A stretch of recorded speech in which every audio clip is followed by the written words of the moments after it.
What's up, guys? Welcome to another episode of Sets&Reps. I'm your host, Kelvin. I'm here joined with a bunch of crazy-ass dudes today. It's going to be a good-ass podcast. You guys want to introduce yourselves? Just whoever wants to go first. Go ahead. My name is Elysses Magcaling, but I go by S. I am a neuromuscular therapist and a trainer, and I ran out of public space in Burlingame. And I've been in this industry for probably a little over 10 years now. Yeah. All right. I'm Joe, Dr. Jayme, owner of Spine Health Functional Therapies, SHFT for short. And So that's what it stands for. That's what it stands for. I was like, you're missing an I. In case anybody trademarked SHFT chiropractic. Okay. We're, Now we know. But we are Spine Health Functional Therapies over in Daly City. Westlake, right? Westlake Shopping Center. Yeah, we've been around in Daly City for about 2 years now, 2.5 years now. But we started 2017. I've been in the healthcare industry since 2001.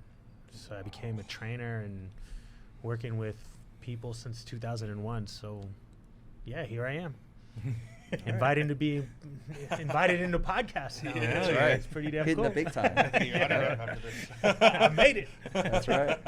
So my name is Dr. Simon Yu. I'm the old guy of the group, in my 50s now. So I've yeah. been in Tito. That's right.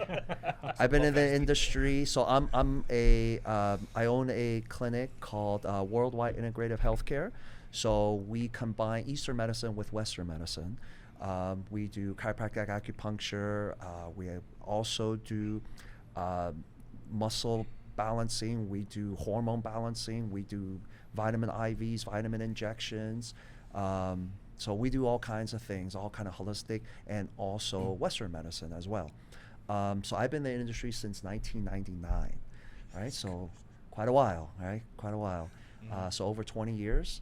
And I'm also very honored to be invited on this podcast. So thank you for inviting me. Oh, yeah. So hopefully we Can I can. take back Thank you. SHFT real quick and Yeah. let me talk about SHFT a little bit more? No, I'm just kidding.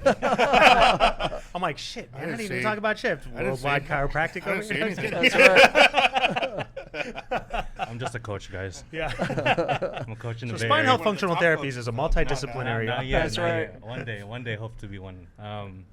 But yeah, thank you guys for coming out. This podcast, it's not just talking about just bodybuilding, fitness, and things like that.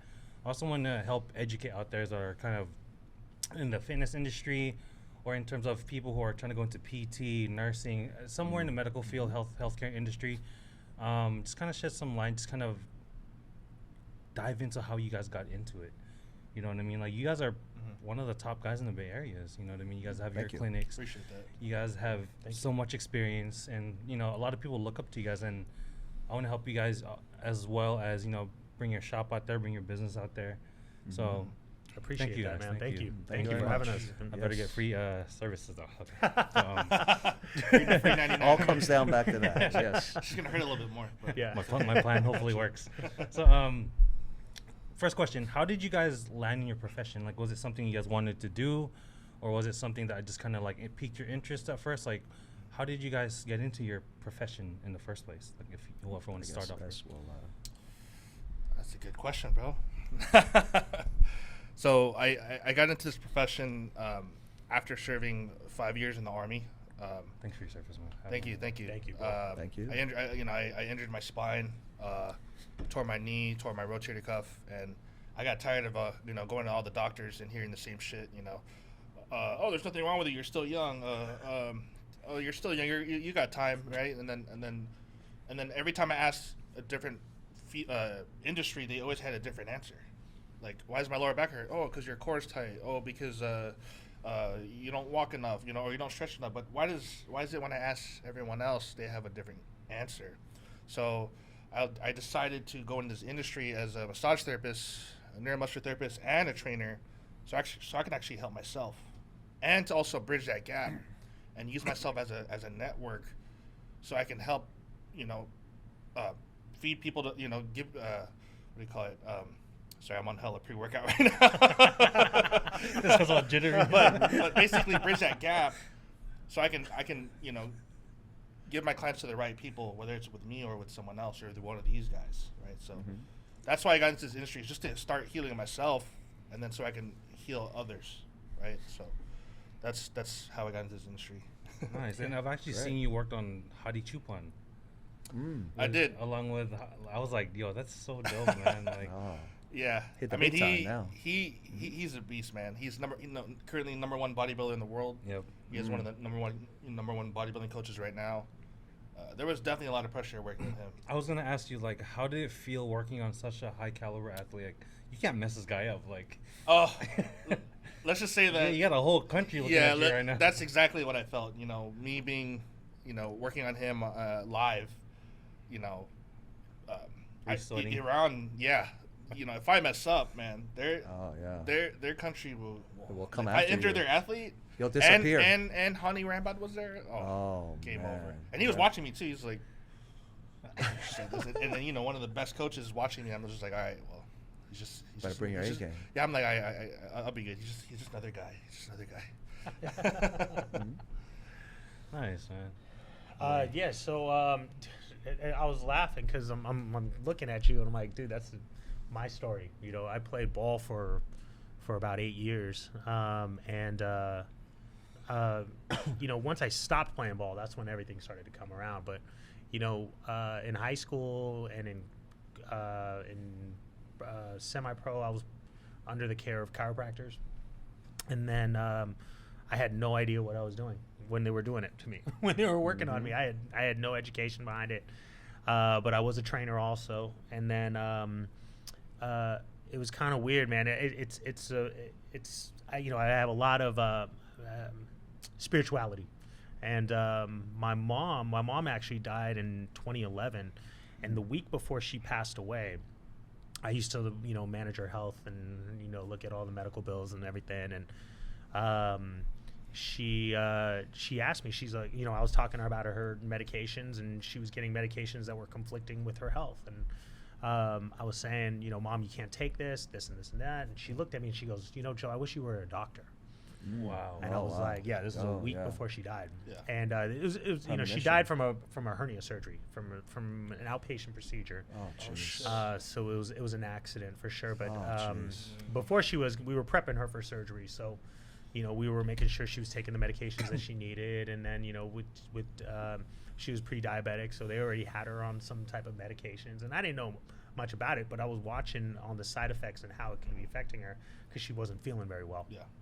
And so, long story short, she passed away, and it was kind of a funny story. I was working with one of my clients at the time, and I was very heavy into corrective exercise, and she said, I was working on her. She was working with a physical therapist. The physical therapist was giving me some feedback on things to work on, and I worked on her in a different way. I was like, hey, do you trust me? I'm going to work on you in a different way. She's like, yeah, absolutely. She goes, that's why I didn't want to go to the physical therapist. And I was like, all right, so I don't think it's coming from your forearms, and we need to work on your neck. We need to work on your shoulder. And we did like a whole pattern thing. And that day she was like, Joe, I feel better. I don't have any tingling, numbness, nothing going down, all this stuff. And she's like, you don't belong as a personal trainer. She's like, you're like a chiropractor or something. Yeah. And I was like, nah, that's going to take like 10 years. I'm not going to be able to do that. Longer. And and then I feel so unachieved a right week now. Or that same day, I got 3 signs that said, you look like you're a chiropractor. You should go into chiropractic school. Yep. Even an insurance company was like, hey, look into chiropractic. We're going to need more chiropractors around, and looking to specialty care rather than our own medical field. And so that day I looked it up, went to check it out the couple of days later, and on my honeymoon, as when I decided, we were in Thailand, and my wife and I we went to a jewelry store, and I was buying her some jewelry, and the guy goes, nice what do you, husband. yeah. He goes, what do you do? And I look at him and I'm like, I'm going to be a fucking doctor. There you go. Just out of nowhere. Yeah, out of nowhere. My wife goes, when the fuck did you decide this? When did you decide this? Right now. I go, at this moment right now. Yeah. And I couldn't stop thinking about it, and it was something that was just pounding me.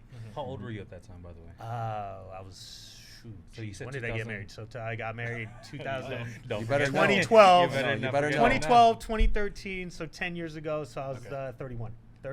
When you decided to become When a I doctor? decided to go back to school, Oh, yeah. wow. Yeah, so Wow. I was a little late. Did you have a degree already at the time, or? No, I studied kinesiology. I was, it's funny because when when I got into chiropractic school, they were like, oh yeah, send us all your transcripts. I never finished my degree, Okay. but I sent in my transcripts and they were like, well, you That's have good. over 130 units. Oh wow. Oh. Why didn't you graduate? And I was like, I didn't have a counselor. I didn't know what Just I was kept taking taking. I was just classes. taking classes. And I thought it was on the same track. And apparently, when I tried to graduate, they were saying that the classes didn't align with a specific major. Oh, jeez. Because it was all types of stuff Yeah. going on, and I was like, I didn't have any direction. Honestly, I was a shithead kid. I was just partying and going to school, and you know, I was a lot of the stuff I was learning on my own with the books that some of my mentors gave me to read. Mhm. Yeah. And then when I went back to chiropractic school, that didn't really teach me much, but when it taught me a few things, and I Just got enough. more and more, Just but enough. just Yeah. enough. So I needed to go into a lot more certifications and a lot more post school education, and that's where I'm at now. Which schools did you go to? Life West Chiropractic School Okay. in Hayward. Oh, nice. Yeah. Mhm. So it's good. Nice little journey. Man, I'm It's been almost fun, 30. I man. should Yeah. become a doctor now too. Yeah, you could. I mean, hey, it's never too late, man. Yeah, knowledge is Really always never. good. Yeah, sorry to all my athletes. I think I'm gonna become a doctor now. You can do both. Yeah. Right? Hey, you really can. I mean, when I was going into school, I was Still training. I was still people, so- training. I was training in Yep. the morning. I was training at nighttime. I was training on the weekends. You know, my wife got pregnant in Oh, jeez. 2015. All the same. Oh, all my at the God. same time, and right before my first set of boards. And This is why you used to I- have all your hair. What the hell did you guys do I'm this? just turning white, man. I thought it was blonde, but it's turning white. Oh, man. But yeah, man, my girls were born Yeah. while I was in school. Oh, Finished jeez. school. I mean, honestly, people. Oh, that's a tough guy I think right it was there. I think it was really something that set me up, right? Yeah. It trained me to be a guy that, you know, the grind nowadays is kind of tough for a lot of people. They don't realize what the grind is all about, right? It's true. Yeah. I had a friend that came here and he was from, you know, he came here from Eastern Europe, and he was like, hey, he goes, you know, becoming an immigrant coming in, he goes, a lot of people in America don't really know the grind like Yeah. I do, you know. Mm-hmm. I'm busting my ass every single day, and I was like, I feel you, man. I'm the same way. Like, I have kids, I have a drive, I have something that I need to work for. Yeah. Mm-hmm. So waking up 4 o'clock in the morning, training until 7 o'clock, driving to school, going to school from 7 to 5, doing some phone calls and trying to train people during Yeah. my lunch break at school and coming out. So, and my wife Put the work in. quit her job because she, it was gonna, all her job was just gonna pay for was for our kids and for our kids' nanny or something, and we didn't have that luxury to have somebody just watch our kids. So I was like, just quit your job and I'll bust my ass and I'll do whatever I can do. And so it was a 7-day, 24/7 type thing. Yeah. Going to school, getting up really early in the morning to study if I needed to. Sometimes if I was studying for boards, I'd be 12, 14-hour days. Yeah. So it was Yeah. tough, man, but the grind never stopped for me. Yeah. I've noticed people that have succeeded in life has always started out with some kind of hardship. Yeah. So Yeah. to hear that, then obviously the success. Yeah. Right. So it sounds very Hey, I good. look at it as it's funny you say that because I'm like, I don't even look at that as hardship. I look at it as a blessing, right? Yeah. And Well, that's what makes Yeah. you successful. Yeah, is the exactly. fact that you Yeah. don't look at it as hardship. exactly. And Yeah. people look at it, and I tell my staff and my friends all the time, and I'm like, if the moment I have a chance to talk about it and start feeling sorry for myself Oh yeah, no. is when I start to fail and I Yeah. start to screw Yeah. up, and I'm like, it's Yeah. not about that, man. It's Yeah. it's looking at the challenges that God put in front of you Yeah. that'll allow you to succeed. You know put what it there I'm for a saying? reason. No. Exactly. Always. It's gonna make you resilient. Oh, yeah. And then that's what I looked at it. I looked at my wife and my kids, everything is a Yeah. blessing. Yeah. Have Yeah. healthy kids, bro, and Mhm. Can't get asked for better can't than that. can't go wrong with that, man. Yeah. So those are the things that drive me for sure. Mhm. Man, thanks for sharing. And I that. still wear my ring. my Dang wife, it. If my wife is listening to me. You No, have I'm it. sorry, No, bro. you have it My over wife- there. You have it over there. You gotta Right, keep guys? your, No, man, keep your like, options open. It's funny because my wife goes, "Hey, you're not wearing your ring," and that's why I'm like, It's like, I had to make sure I oh, fucking put yes, it on. yes. I put it. No, did Dr. it. Sharman has it on. He has it on, right? He has it on there. Sure. It's in his Washing chest. your hands. I left it on the sink out there. Yes. That's what. Your muscles exploded. In the That's ring what broke off. happens, right? I was trimming down, Yeah. and I did a It cut, is- and it fell off. When you're washing your hands. Yes, that's what happened. That does happen, though. Yeah, Man, that's, thanks- that's my story, bro. Thanks for sharing. Good story. man. Yeah, man. Good story. yeah. Yeah. Very spiritual. Well, that's the episode right there, guys. Sorry, man. it, yeah. I know it was like 27 minutes into that, right? Sorry, guys. No, hey, you know what? A lot of respect for you. I for appreciate that, Yeah, man. a lot of Thank you. respect. Yes. Thank you. Yeah. All right. Well, so I guess like everybody else, I got hurt. So I went to college on a swimming scholarship. So Swimming. Yeah, I was a swimmer, and I'm swimming, and at the time there wasn't any YouTube, and again I'm in my 50s, so I'm old. There wasn't any YouTube. Internet was just coming around, and I go to the gym because I guess young men supposed to go to the gym, and we're working out. I don't know anything about working out at the time, so I was doing squats because I saw some guy doing some heavy squats. I thought I could do that. Yeah. And Yeah. so I was going to school. I was my major was sports medicine, right? So I was pretty far along. I was about 20 years old. I wasn't 21 yet. So I started looking at medical school. I was applying to Loma Linda Medical School, right? And so the injury happened literally the first set. I took the weight off the rack on the squat How old rack. were you? I was about 20 years old. Oh wow. Right? Yeah. And I went down and I felt something pop in my back, and I felt just electricity down my legs, Yeah. and I collapsed, Yep. and I couldn't get up. So I figured, hey, listen, I'm majoring in sports medicine. This is a sports injury. I went to all the instructors I can go to. I went to sports medicine doctors. All that really happened was they gave me medication. Ibuprofen, 800. Basically, high amount of medication. A month later, I was literally not bad. I couldn't walk very well. I was feeling lost. I was losing feelings down my legs. Yeah. Finally, they had an MRI. I had a disc issue. It wasn't a ruptured disc, but it was a herniated disc. Yeah. So it was pressing on my nerves. So they said, well, we'll probably do some surgery down the line. I said, I mean, I'm 20 years old. I can't have spinal surgery at 20 years old. So out of desperation, I looked in the phone book because there were phone books back then. Yes. Right? And I know yes, what it Yellow is. I pages. know what yes, is. it was the yellow pages. Yellow pages. And I just found some random person, and I went to a chiropractic office. I didn't know anything about chiropractic at the time, except what I heard, which was chiropractors were crazy. That's the only thing I knew. So Yeah. I went in there with a lot of skepticism. Went there with a lot of fear, because I'm going to lose my scholarship. I'm going to not be able to do the thing I enjoy and I love the most. So 2-3 weeks back on the team working out. I still had some discomfort, but man, I was fully functional. So I thought, wait a minute, I got to reassess everything.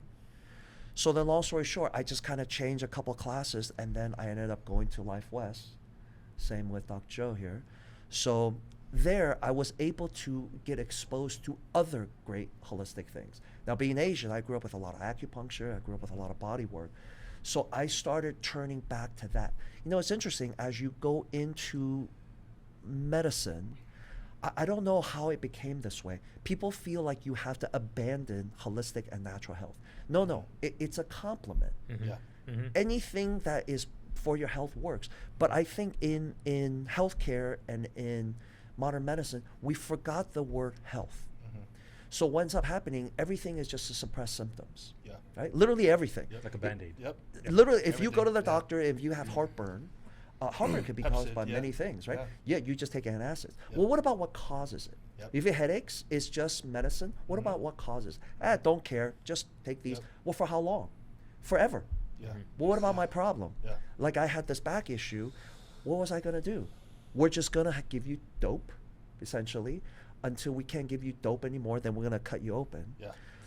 So then I started my journey into just discovering holistic health. So I got really into nutrition because not only was the physical aspect that I was able to cure from, just being around a lot of holistic people turned me on to biochemistry, right? Yeah. So to affect the health, boy, you really got to look at your nutrition, Yeah. right? This is why now that being in healthcare, which we all are here, the piece we all miss, right? All your clients and patients that come in, man, people eat like garbage, Yeah. Dude. right? Yeah. And then to clean that up is actually the hardest part. Yeah. So then I was able to kind of learn about foods that help diminish inflammation. I was able to kind of get on this journey of health, and then I actually learn how to exercise.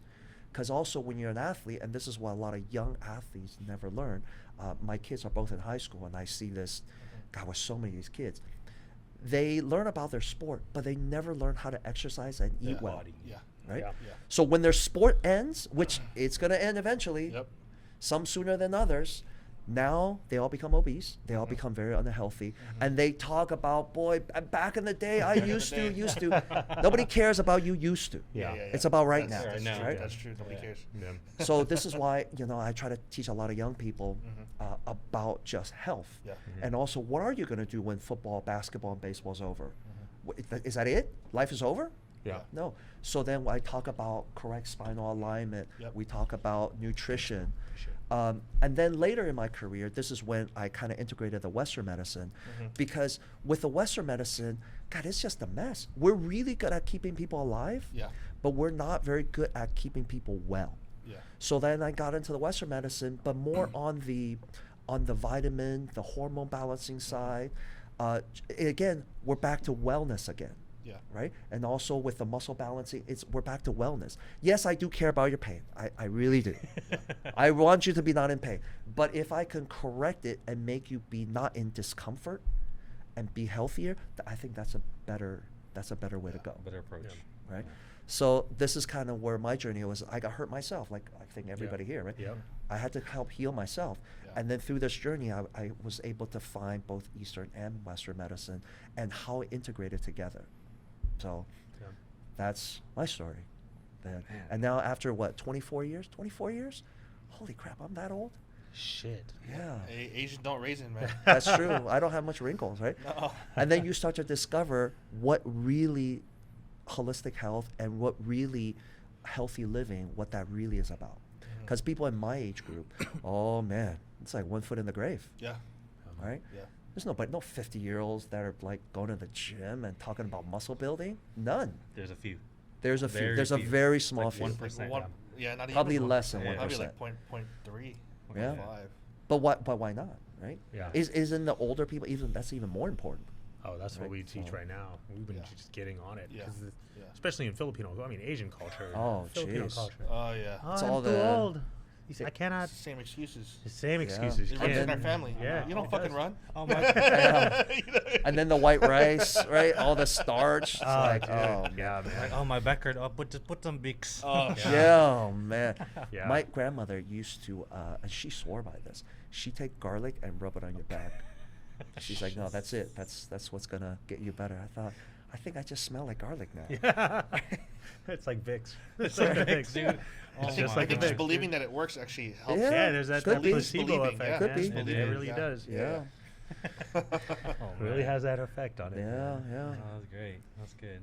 Yeah. So Good let me ask stuff. you guys. So, starting off in your careers, could you walk us through your journey in terms of like, let's say your very first patient, your very first client? What went through your head, like freshly off school, this and that? Was there something in your mind that was like, did I make the right choice? Oh, dude. Yeah. Shit, Big time. There's been moments. I actually still feel like that. Oh, thank you. I actually still feel like that sometimes. But like, can you go back in time to remember your very first client and walk us through like what you were thinking and just Yeah. like, were you nervous as hell? Like, So my very first client was actually as a trainer at Crunch Daly City, and I just came out of the military, so I was still yelling at people. People are like, "Why are you yelling? Why are you yelling?" I was like, I got this. Like, this is just me. Like leave me alone. I'm gonna yell. This is me. I work harder than you. I yell. Okay, nah. But no, I honestly I didn't know what I was doing. Really? As a new trainer at the time, I think the issue that I made the most was I was training clients the way I wanted to be trained, and I think that's one of the biggest mistakes that majority of trainers and a lot of therapists do is they keep treating their client as if they are themselves. But not everyone's an athlete. You got to be able to treat the general population. Yeah. So, yeah, my very first client, I was garbage. Like I think I was a good trainer, but I was not a good salesman. I was too honest. I didn't have the sales in me, and I would say that was probably my biggest weak point.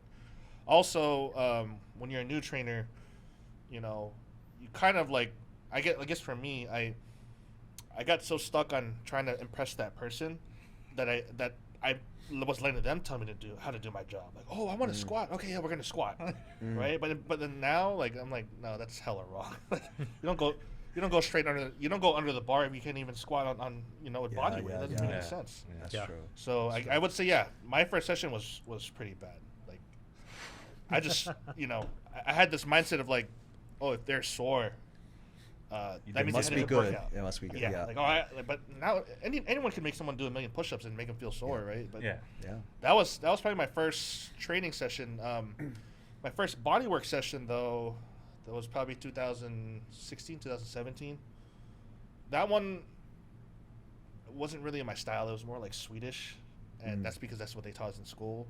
But I knew after doing Swedish massage, I was like, I don't like this with the oils, and like I don't want people. Number one, as a man therapist, doing relaxation massage is already kind of a dangerous area because now you can get blamed for anything. So I was like, I want to do sports. I want to do sports. I want to do clinical. So that's basically what I ended up doing. I ended up going more sports and clinical based. But yeah, my first bodywork session, I would say I wasn't that bad. I was actually pretty good already. But my first training session is pretty bad. Yeah. Like drop sets, giant sets. Yeah. Doesn't matter how old they are. Like we're doing it. 3 hours later. And it's very cookie cutter. A lot of trainers are very cookie cutter. Like, should do the same thing. Out that way. Yeah. Very cookie cutter. And I would say the other mistake that I made is when you're new, you're kind of making almost a lot of clients test subject when they honestly shouldn't. They shouldn't be test subjects. But unfortunately, that's naturally how it becomes. But Yeah, I agree. I fucked up a lot of people too, man. Yeah. Personal training wise. Yeah. I fucked up a lot of people. This is just the way it was. We didn't know what the hell we were doing, and it was at 24 Fitness. You just get kind of pushed into the things. Yeah. NASM, you're good. Yeah, It's like a weekend course, right? And then you just completely forget Yeah, about 24 hours. Yeah, it was a weekend it course. was a week course. I don't know if you remember. Were you a trainer at 24? No. Oh, so 24 Fitness, they had which I think was a good idea. They had a week-long course that was like 8 hours a day for new trainers, and it was. I thought they did an amazing job with that. And they were trying to do it very cookie cutter, but it was also very science based too. That it was called the 24/5. I remember it was like a presentation that they did, and it was taught by some I forget what the guy's name is, but there were some good trainers. But when I first started, I told you I fucked up a lot of people, but again, it was a lot of learning experience, right? It's all very valuable experience. Yeah, it was all very valuable experience. And to this day, I still have a lot of my clients. They're still, they still follow me on Instagram or whatever. And I actually had a couple of patients that came in recently, and they were like, "Hey, you remember you used to train me?" And I was like, "No, but yeah, now my back hurts because you." exactly. Come here. Bad weightlifting technique. Your plan works, right? See, you're planning for the future. Yeah, that was my plan Eric, too. God had a plan, man. Yeah. He's like, That's you're gonna right. fuck this person up, And then then he's you're gonna come back fix to you. him. You're gonna 20 fix years him. later, he's gonna come back to you. The first, after I graduated, I don't know if you feel the same way on this, is after I graduated chiropractic school, I got a lot of shit put on me, right? I almost felt like I was so in debt with the money from school and the hate that I got for being a chiropractor got me to a point where I was like, did I choose the right fucking profession? Right?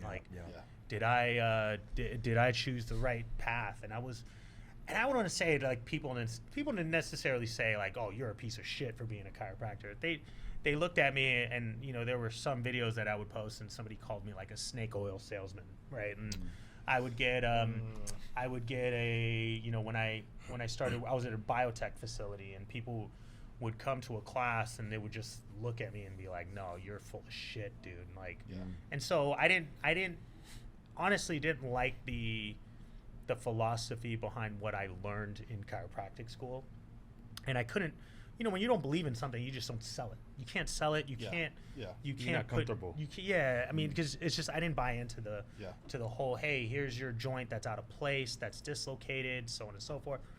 And so I had to really dive back into myself, right, and figure out what it was. And I have another story about that. But my daughter, one day, we're going through chiropractic, and I don't have a lot of clients, but I have this vision of what I wanted from chiropractic and what I wanted to do with my business that I was creating. And it was really all just like, hey, next move, change it up.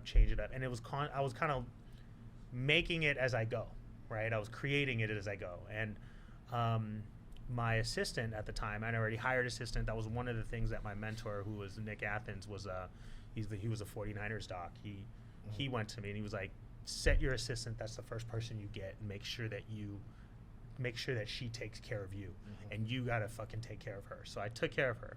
But she went up to me one day and she goes, hey, if we don't make this amount of money within this time, and I don't want to say the amount, but if we don't make this amount of money in this certain time, we're gonna have to fold for a little. And that's the way I took it. She didn't say it that way. She always laughs about it. She's like, I didn't say it that fucking way. But the way I looked at it and the way I read it, and then I started getting really depressed. I was like, man, I didn't choose the right profession. I fucked up. Did you have this clinic already by then? Not yet. I was working at a facility, and so you're doing. I was an ancillary service for a company. Okay. And I think that's kind of how you started out too. He was a chiropractor under somebody. in Club One, and I worked for what became of Club One, which was Active Wellness now. And then so I got really depressed. My daughter was my daughters were born already, and I came home and my wife just saw it. She just felt it, and I would go into bed and I would just crawl into bed and I would just sit there and just watch TV. And she's like, hey, look, you got to crawl out of this shit. I don't know what's going on. And my wife, she was very much of a motivator for me in a way that was very passive aggressive, if you'd say. So she was, she would be like, hey, you got to get it. It did work. It does work, though. But the main thing was gummy bears. Oh, Gummy bears. Fucking gummy bears. Gummy bears. So my daughter comes up to me one day and she goes, Daddy, and I get kind of choked up thinking about it still, but it was the motivator, right? You figure out who the person is that can get you to where you need to be. Yeah. And my daughter goes, Daddy, are you sad? And I looked at her and I was like, no, Daddy's not sad. And she goes, well, here's gummy bears. She goes, gummy bears always makes me feel better. Bro, I fucking lost it. Like, I'm tearing up right now thinking about it. I fucking lost it. And I was like, this girl's relies on me. How old was she? She's how old was she at the time? Oh, 2.5, 3 years old? Almost 3 years old, dude. And I was like, I fucking lost it. I was crying. I was like, damn, dude, she knows I'm fucking up. Daughters. But she's, and when daughters do that to you, bro, you melt. Oh, you melt. Totally. Yeah. And so I fucking sat back and I was like, all right, this girl is relying on me. I got up at 3 o'clock in the morning that next morning, and I was like, this is what we're going to do. I got to get the fuck away from my philosophy of chiropractic and what I do best, which was look at the body and how it moves. I got into this profession because I was good at biomechanics. I got into this profession because I knew I can see the body a very specific way and see what's dysfunctional and how I can get people back. So I went back to that, and I didn't go back to training, but I tied chiropractic into that, and I created this multidisciplinary technique that included massage therapy, that included neuromuscular therapy, chiropractic, and training, right? And was like, I'm not creating something brand new. I'm creating something that I fucking know. And I did it in a that morning. I was like, hey, fuck the tie, forget the fucking belt. I was like, I'm gonna be myself. I'm gonna dress like a fucking trainer. This is who I am, right? And I got all pumped up about it, and I brought people together, and I was like, look, we're gonna go back to old school. Basics. Old school, and old school marketing techniques, all this shit. And I was like, And there was a barber right next to my old place, and he goes, Joe, from the moment I met you, you were always a fucking hustler. Do it. Yeah. Just hustle. Yeah. Yeah. Hustle like you always did. And I was like, I'm going to do it. And then that's where, and look at where we're at now, man. Yeah, you guys are Went from crushing it. 0 to 26 employees, and now we're... Yeah, you got a squad. Yeah, we had a squad. Army. You got an We're, army, actually. we're decreasing our squad, but yeah, our army is... We've cut down a little bit because the space is just a little too small for the amount I of don't know people. how you fit all those people in there, man. We did, man. We did, and it's gone down a little bit, you know. And we want to take care of the employees that we have that wanted to stick with us, and so, it became a place that was a learning experience for a lot of people, a place that people can learn, trainers can learn, massage therapists can learn, but overall, even though they're learning, they're providing the best, quality care that you can get. Yep. So, Great. there it is, bro. Man. Yeah. Thank you for Appreciate you sharing sharing that, that. man. Yeah, man. That's That's a deep. lot. Yeah, Yep. bro. Yep. Looks like we all got daughters, huh? Or I have a daughter. Yeah. Yeah. Daughters hit different. Daughters. Yeah. They will. Yeah. They know when you're sad, man. Yeah. They know. I 'Cause know. And it was the same when my daughter was a little too, like just holding her. I know I can't fail. There's no plan B. There's Yeah. only plan A. We got to go forward. Yeah. And Yep. yeah, that was it. They are your kids, and then now to see my daughter grow into this almost adult. She's 17 now. And fucking see her, dude. I'm like, yeah. dang. She's rocked She's hella out. tall. Yeah, He's she's my hella tall. mentor, man. He's the guy that I look up to. And I'm like, hey, tell me about the stories about what does your daughter do now? Now Yeah. it scares me, bro. You're so proud of it, too? I'm so proud of my You're super proud. children. But I put in the work, right? And then also too, right? It's the same thing, right? Why are we doing all this, right? It's for our family. Mm-hmm. It's for our community. It's for our kids, right? Yeah. Why are we doing all this? Yeah. Right? Hey, we make enough to just kind of get by, but no, I want to succeed. I want to do well, not only to provide for them, but set as an example. Yeah. Exactly. Right? I want them to do well. I want to say, look, follow in daddy's and mommy's footsteps. Yeah. Right? Yeah. And then the same thing where, so I grew up super poor, like just poor. Immigrant. We lived in a 2-bedroom apartment in South City. Yeah. I don't even know how many people lived there. I think there were 5 families. No And I slept on the shit. ground till I was in high school. Yeah. And the only reason I slept in bed because somebody gave us a mattress that they were trying to throw away. It had like a dent in it. dent. And, and that was my bed till I went off to college. Yeah. And so they couldn't fail. There was only one path. That I had to make it. Yeah. And like when I first started, I remember seeing my first patient, which was my friend, and I charged him like $10. And I was like, oh my God, I can't believe it. I can't believe I got a it. client. This is real now. And of course, he saw me once, right? He's my buddy. He did me a favor, gave me $10. I adjusted him. But yeah, and I was working for somebody at the time. I remember thinking to myself, this is the American dream. This is it.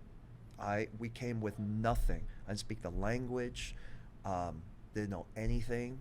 My parents worked 7 days a week.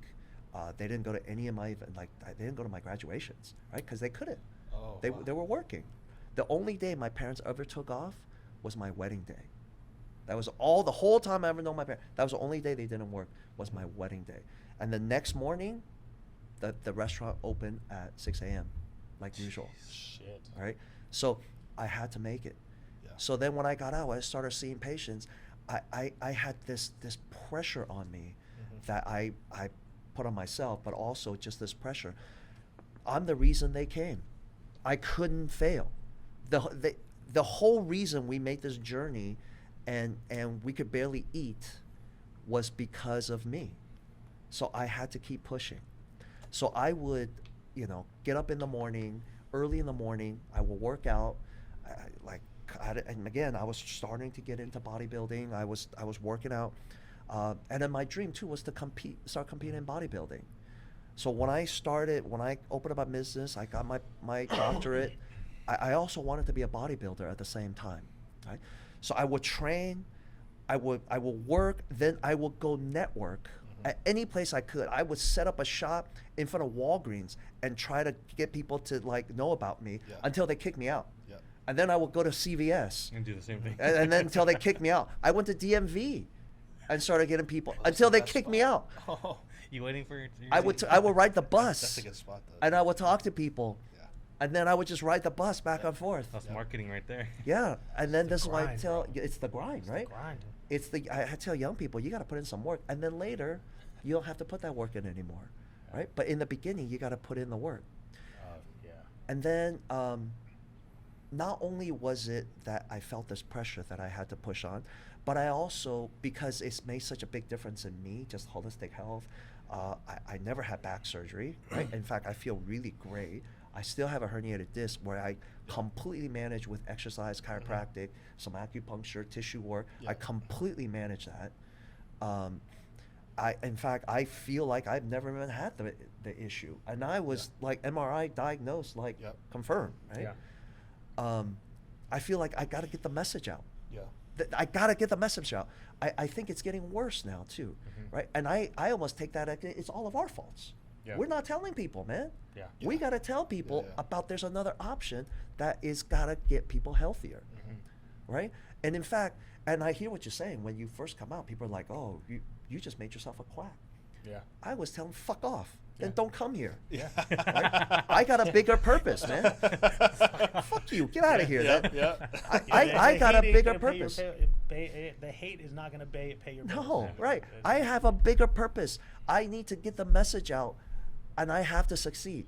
Yeah. But mostly, I got to get this message out. Yeah. And the people that come in to see us, and I'm sure we can all experience this, right? Yeah.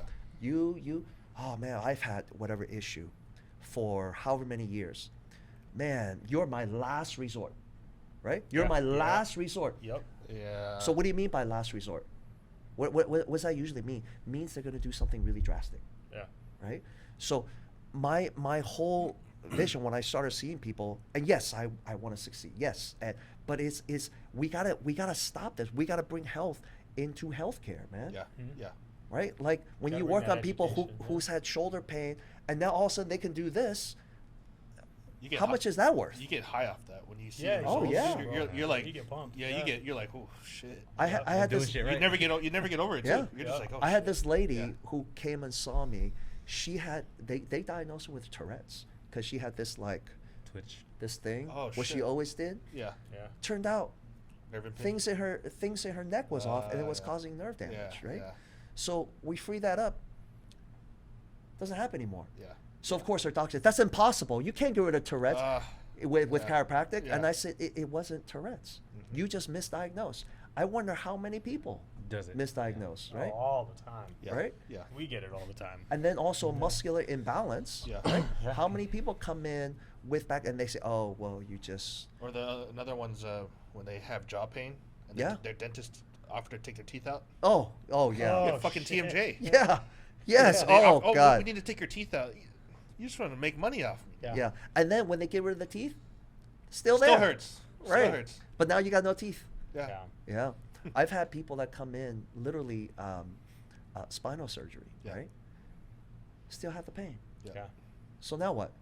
More surgeries. Yep. Because after you do spinal surgery, I can only do so much. Yeah. You're limited. Yeah. Right? Yeah. Yeah. Yeah. I said, man, I And would. the body knows too. Oh, When yeah. The body Oh, gets cut open. It knows. Oh, totally. Yeah. And I say this literally just about every day. I say to the, I wish he would have came here earlier. Yeah. I Yeah. wish he would have came here sooner. Yeah. Right? I didn't We know. hear I that said, shit it's all the time, it's yeah. not your fault, right? You didn't Yeah. know. You don't know Yeah. what you don't know. Yeah. But then again, when I first started, I had this drive. I would literally work out. I would work, network. I will forget to take my gym clothes out of my car. And then I wake up, damn it, I get to the gym, I gotta wear this. And it'd be like for a week. I go in the gym no. smelling like that. But again, I had a mission, Yeah. right? Yeah. And I wanted to be a bodybuilder too. So I was trying to like bulk up. I was trying to get ready for bodybuilding shows. And I walk in just smelling nasty. And I was like, sorry guys, I just gotta get a pump in real quick. Yeah. You go 5 in the morning so no one smells you. Yeah, well, Is there were that a why lot you of, go there's at a lot 5 of in the people morning? at 5 in the morning Yeah. for some reason. Well, Yeah, at there's a lot Crunch, of at people. Crunch, there's a lot. Yeah. Yeah. I hate. But this you gotta this work. this I, was I like it though. I'm okay with it. yeah. This was back then. This was at 24-hour fitness Yeah. back Oh, then. wow. What's right? 24? I used to go to the one in San Mateo, Okay. and there was no That- super sport. So the one on the building, the top, Yes, the two-story second story. building? Oh shit. Yeah, They closed that one now too. Yeah. I know. Is that one gone? now? About Oh, time. no shit. Man, that one was falling apart. Man. Hey, Really? I thought that was the nice Geller one now. 24 will never fall though. No, that one is. That's Go there. underground. Yeah, you're immune to a lot of diseases. If you go there. I know. You know, That's where my immune system. If you got ever built. swim in that pool, oh yeah, Oh, yeah. you're immune you're to a immune. lot of things. If COVID, you drink it water doesn't there exist. one time, you feel like you're gonna drown in there. You're healthy for the rest of your life. It's Yeah. funny because like I train a lot of my athletes at Geller 24. I don't know if you guys see my videos. Oh, is that Geller look- 24? Is that Geller Geller? 20 Yeah. No shit. And I have one of my athletes. He's like, I fucking hate this gym, dude. I was like, hey man, This is old school. You just gotta go. That gym. You gotta take a deep breath Yeah. and smell it and go. Yeah. This is Get this is old immunized. school. That gym This is the is best it. though. I mean, Yeah. it's the nastiest, but that has was some the best. equipment I mean, in I there. ran into Yeah. him a long time ago. Yeah, that was. We all that now was. look where we're at. Yeah. It was Oh, like yeah. a big high school back Yeah. then. Oh yeah, That's Man. where we There were. used to be fights there all the time. Oh, in the- yeah. in the basketball court. I Still remember is. that. Yeah. I remember that. 1 in the Oh, morning. It's Even fight. Martin, what's his name? Martin Lawrence used to go there to play. Oh, really? Yeah, he used to Oh, go there to play man. all the time. We'd be all like, he would close the basketball court up, and we'd be all at the top watching him, and be like, dang man, It's why not you even gotta a- why you it's gotta not close that up It's not even for? a full court. It's half a It's court. half It's Yeah, half a dude. court. Yeah, I half a remember that. court. Well, it's a full court in the Shortened. the short of a half Yeah. court. Yeah. You know, because I train all of my athletes there. Because from 6 a.m. to 12, it's empty. It's dead. Yeah. Yeah. I'm like, 6 every- a.m. Yeah, 6. Oh, I yeah. start at 6 to 12, and then that's my athletes, and then 3 to 6 is general public. How I train my athletes and clients. But it's funny, like this guy one of my athletes, I'm not gonna name his name, but he's like, dude, I fucking hate this gym. I was like, why? It's fucking dirty. I was like, dude, that builds character. It is There Yeah, you it go. does. Yeah, It dirty does, character, man. you know what I They mean? got It's the like real. Rocky. They got real weights there. They got Yeah. We got 130s. You got Yeah. the.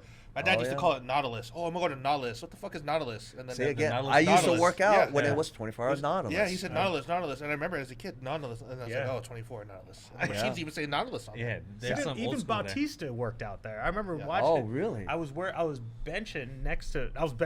I had like fucking 65 Like, who's this at the big time. guy? Holy Mind you, crap. I was like 22 at the time, and I was holding the dumbbells on my knees, and I see this guy. He fucking sits next to me, and I'm like, damn, this guy's Who fucking is that huge. guy? And I'm like, oh shit, is this fucking rest? And I go, You start and staring I at go, him. are you Bautista? And he goes, yeah. What And year he was just this? went, Oh, what year? man. Yeah. oh shit, this was like 2002 or 3. Do you remember that? Did he used to go in there in a hat, like a hat and jeans? No, he was like, he had a tank top on, he had some shorts on, and he barely fit through the fucking door. jeez. Okay. I think I've seen him before because he Yeah. always had the 130s. They had 130s there. Yeah, Yeah. he would sit there, and he would, of course, have the fucking biggest weights. Yeah. Did you And guys I was ever like, work out at the World's Gym in Burlingame? Are you guys old enough for that? San Francisco. World No, Gym. no, in Oh, Burlingame. Burlingame. No. No. So If- you that guys are when old Crunch enough. was that was Crunch, wasn't it? No, this was on Airport Boulevard in Burlingame, Oh no, Wow. no. and it was a legit World's bodybuilding Gym. gym. See, I it was love those legit. gyms. The real metal weights. The With real metal clanking. weight. Oh yeah. They have machines there I've still yet to see, and it was great. They Yeah. just bench. It was like 10 bench, just bench. Mm-hmm. And it was the real bodybuilders worked out there. I saw The Rock there. Yeah. I saw all the WWE wrestlers that come through. They go Yeah. work out there, Yeah. and they were legit professional bodybuilders that worked out there. It worked out there.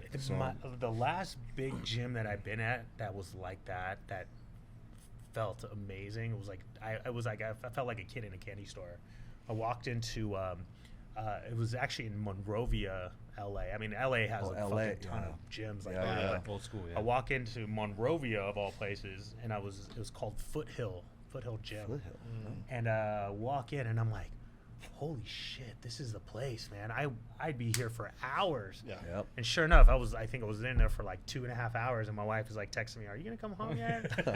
I'm like, "I'm having so much fun. I'm having a good time. I still got to do cardio." So when I first got into bodybuilding, it was a guy. He was a bodybuilder, and he was obsessed with Arnold. And it was the same thing. He would get pumped up. So we were in our 20s. So we would drive down to Venice Beach and train at that World's Gym, that Arnold, I think, part Yeah. owner of. We would train there and do like some crazy, because there's a machine I'd never seen before. yeah. And then drive back the Oh, same shit. day. And Wow. it was like, no hotel, no, just hey man, we got okay, we'll pull over the side of the road. We gotta get a nap in, and we'll drive back.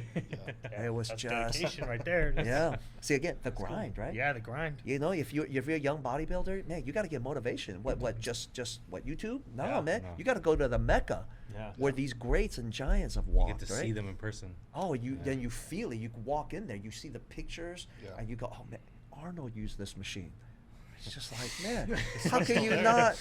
Right? Smell it. And you go in there, every single trainer is a professional bodybuilder, like Yeah. current professional bodybuilder. Yeah. So you're just like, holy crap, from the women to the men, and there's bodybuilders getting ready for shows all over the place. Yeah. Just like, oh my God, I can't believe this. You know, Yeah.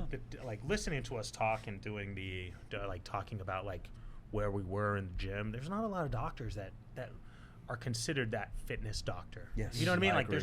there's not a lot of There's no bridging that neuromuscular gap. therapists. I agree. I mean, they go from school to school to school, and very little of the experience in the Yes. gym of like we have. You know what I Right. mean? Like I started out as a personal trainer and understanding like the body and hitting weights and becoming a bro, becoming a fucking a guy that hits the iron, and there's not a lot of it out there. And you know, when I'm trying to teach staff and other doctors, they have no idea what I'm talking Yes. about when I'm talking I agree. about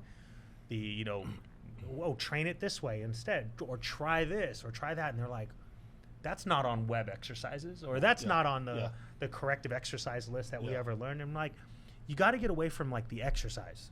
Get away, just start thinking patterns and start thinking about what movement that the person needs to do in order to get them better. Yeah. Yes. Versus, I need to work on the psoas muscle. I need to work on the pec minor and the pec. Yeah. Like, okay, hey, I get it. Yeah. Those are some areas that we Yeah. need to focus on Yeah. for a little bit, but when it comes down to it, the body needs to learn how to load the tissues and as a group rather than individual. Yeah. And so those are the big things. And I think a lot of the people that are successful in the field that we're in is we have an idea of how the body moves because we train it that way too. Yep. We have the experience for that. And I think you're right. Most people that come see us is because they see us, and first of all, they see us and they think, wow, you've obviously spent time and energy in discovering the body. Yeah. And then you're right too. Hey, look, not everything fits in the textbook, man. Yeah, absolutely. So when the patient comes too, if they have some kind of ailment or some kind of imbalance somewhere, sometimes it has nothing to do with the site of the discomfort. Yeah, absolutely. Most of the time it doesn't. Right? Majority, 99% of the time. Right? Yeah. And it's a bigger story. And I think this is where, again, back to the healthcare where it falls short.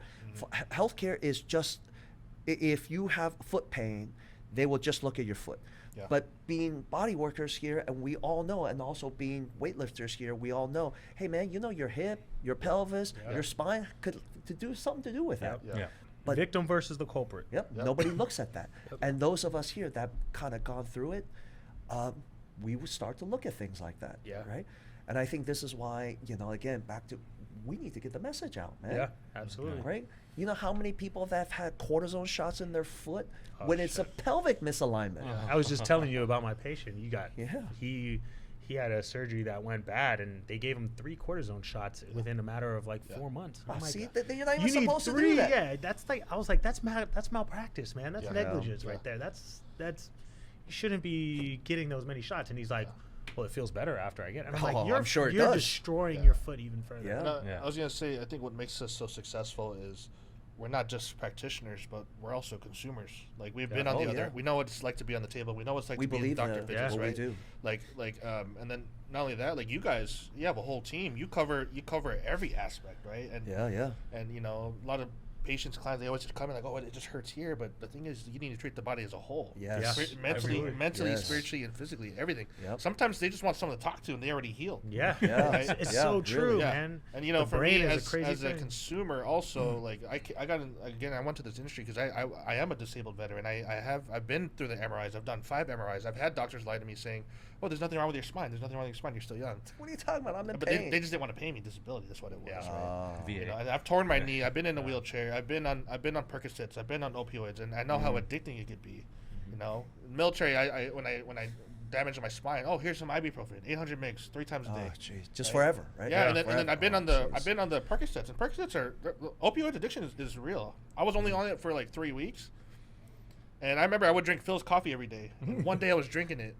I said, "Hey, my coffee is cold," And it's not and cold. they looked at me. They're like, "Oh, we could make it again, but we actually set our temperature at the same temperature for every single coffee. Oh, So the jeez. Percocet was actually numbing my mouth. So Wow. I think that's what makes us successful. Is we know what it's like to be injured. We know, been you there. know. Oh Yep. yeah, have some injuries. And myself. actually, yeah, when I got injured, I was like, I went back to chiropractic school to learn how to fix myself, Yeah. Yep. and I didn't get fixed. I was like, what the fuck? Yeah. And I was trying to figure it out. I mean, I would get adjusted all the time, and it actually started making me worse. And I was Yeah. like, Yeah. what do I need to do? Yeah. And it wasn't until I started going through the sports program that even going through the sports program, you don't really learn too much. I mean, you learn some sports medicine through that. But I was talking to the main guy. He was Dr. Will Moreau. He was the director of the USOC at one point. And I had lunch with him because I was driving him to the airport, and he said, "Hey, you want to go and grab some lunch?" And we did, and we had time to talk. And then ever since then, he kind of like mentored me a little bit about Nice. where I should go with this stuff. And he's like, you know, you have to do more. There's more that you have to keep on studying. You can't just give up and say chiropractic doesn't work. Yeah. Right. There's something in chiropractic that does work for you. You need to figure out what else you need to do to add into that in order to make it work. And so he did. He taught me, and that's where it took me another year and a half after I got out of school to really hone in on my education and figure it out. And once I figured it out and started putting modalities together, and I was like, okay, back pain is not cookie cutter ever. Yeah, nothing ever. is. Right? Nothing is cookie cutter. And there's no one way to fix it either. Yeah. And you see all that shit on Instagram. It's like, fix back pain now. Oh yeah. Do these exercises. Do these stretches. Yeah. See, oh, that man. to me is basically using chiropractic as a bottle of aspirin. Yeah. Right? Yeah. There's so much more to the body, and it takes time to figure out. And I think this is why they call it practice. Yeah. right? Yeah. You learn so much more when you actually get out and start dealing with people. Yeah. And one Yeah. of the biggest challenges too is, okay, it's gonna take this, and to get you better.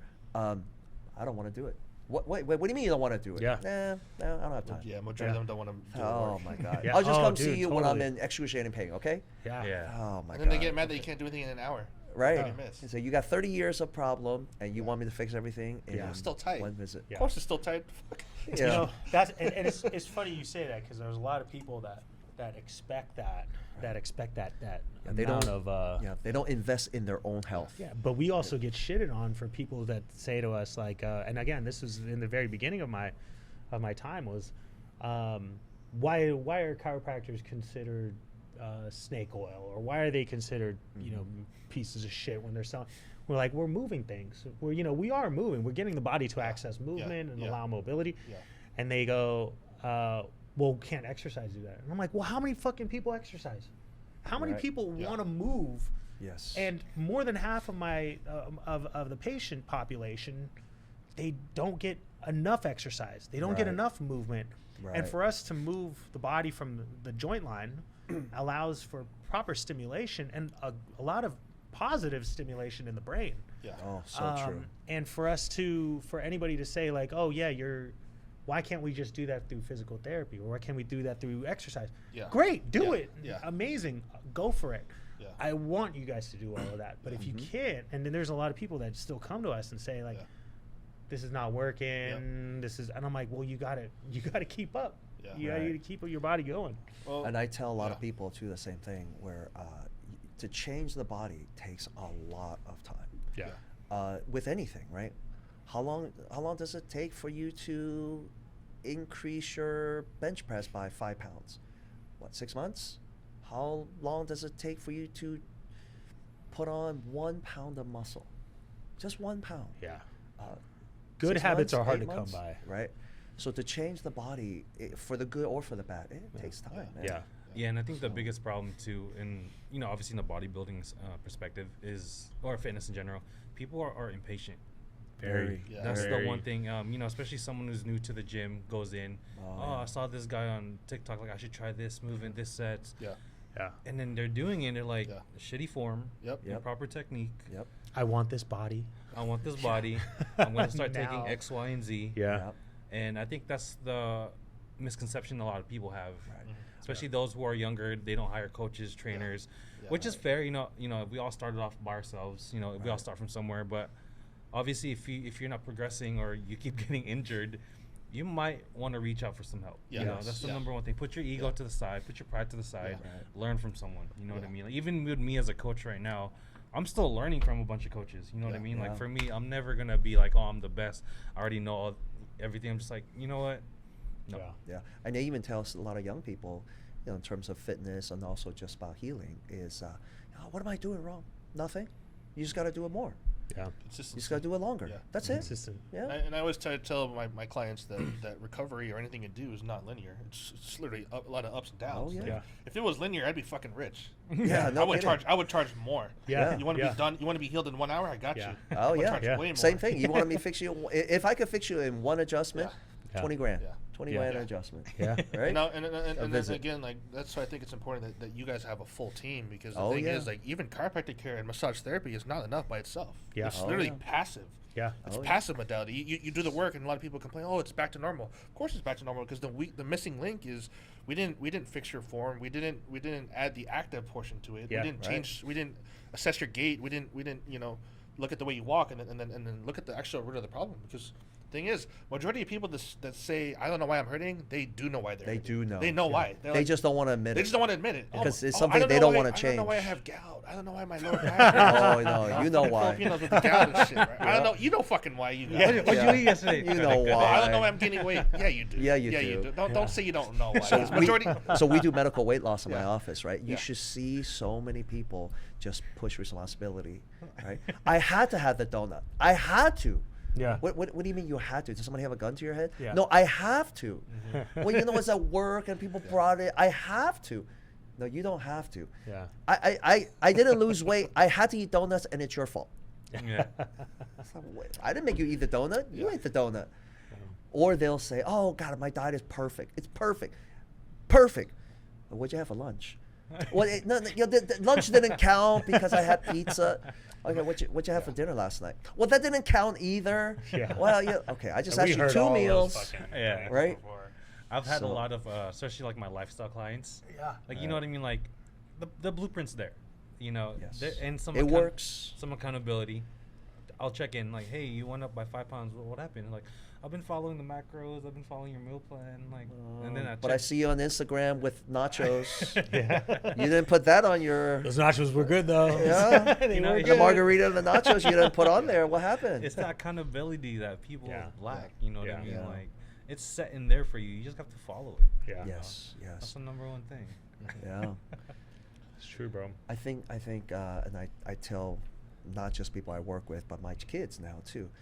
I say, you know, to get better health and to heal and to get more fit, it's not complicated, but it's very difficult. Yeah. Don't make it more complicated.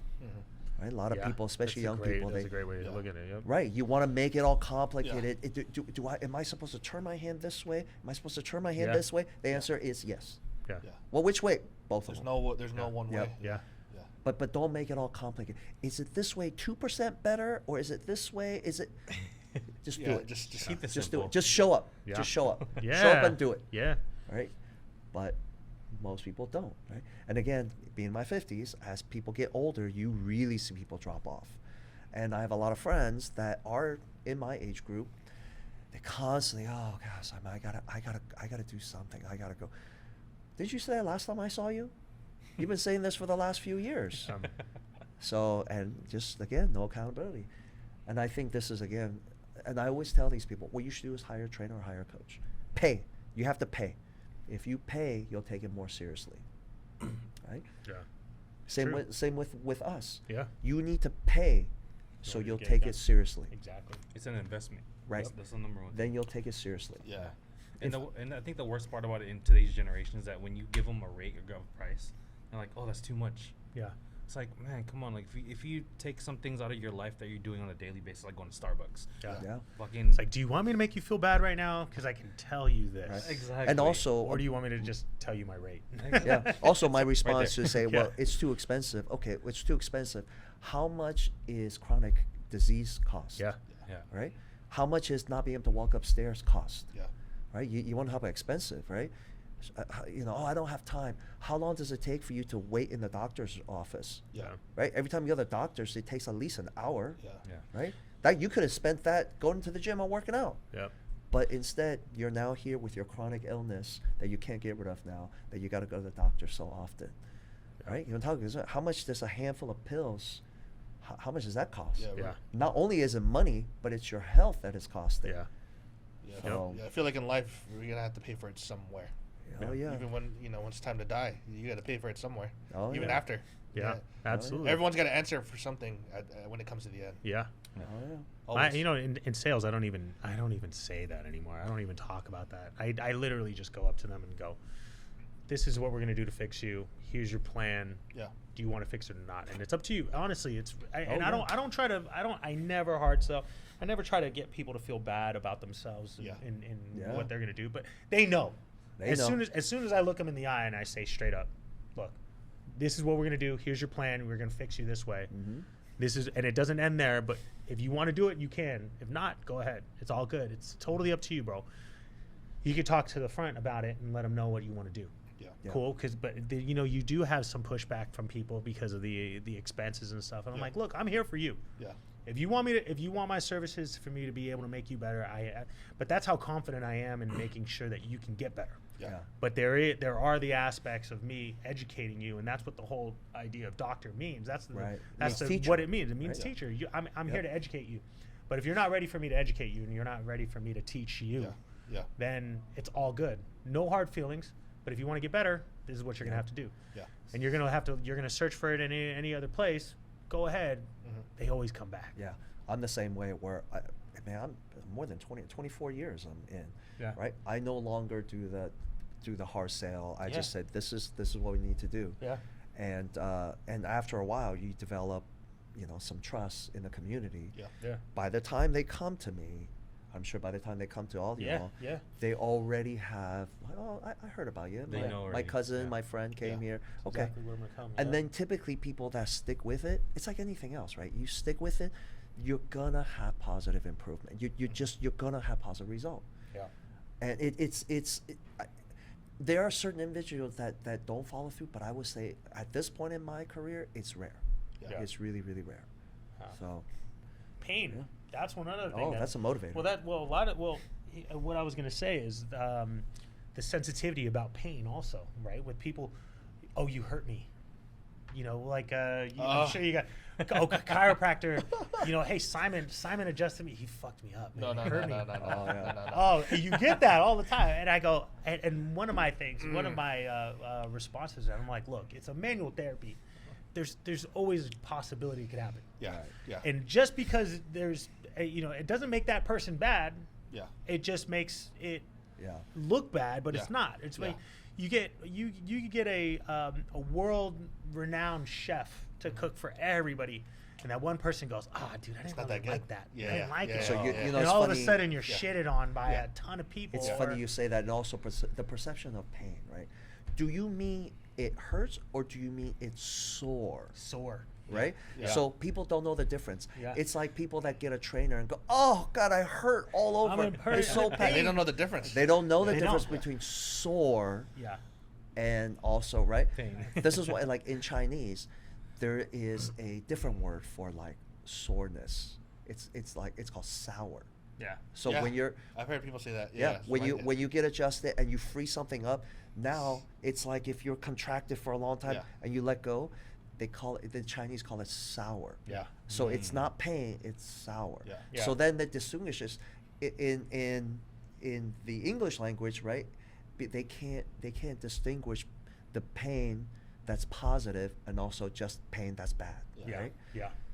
So if you free something up after 10, 20 years of something being Yep. stuck, Yep. and also same with tissue work, right? You free something up, now, oh my God, I can move so much more, but you're sore. Yeah. So now I always warn them, you're gonna be sore. And that's what I tell my patients when I first start. I'm like, look, pain is not recommended, or pain is not accepted. In my Yeah. book, pain is not accepted. So if Yeah. I hurt you, there could be pain. I mean, if I adjust you, there could be pain.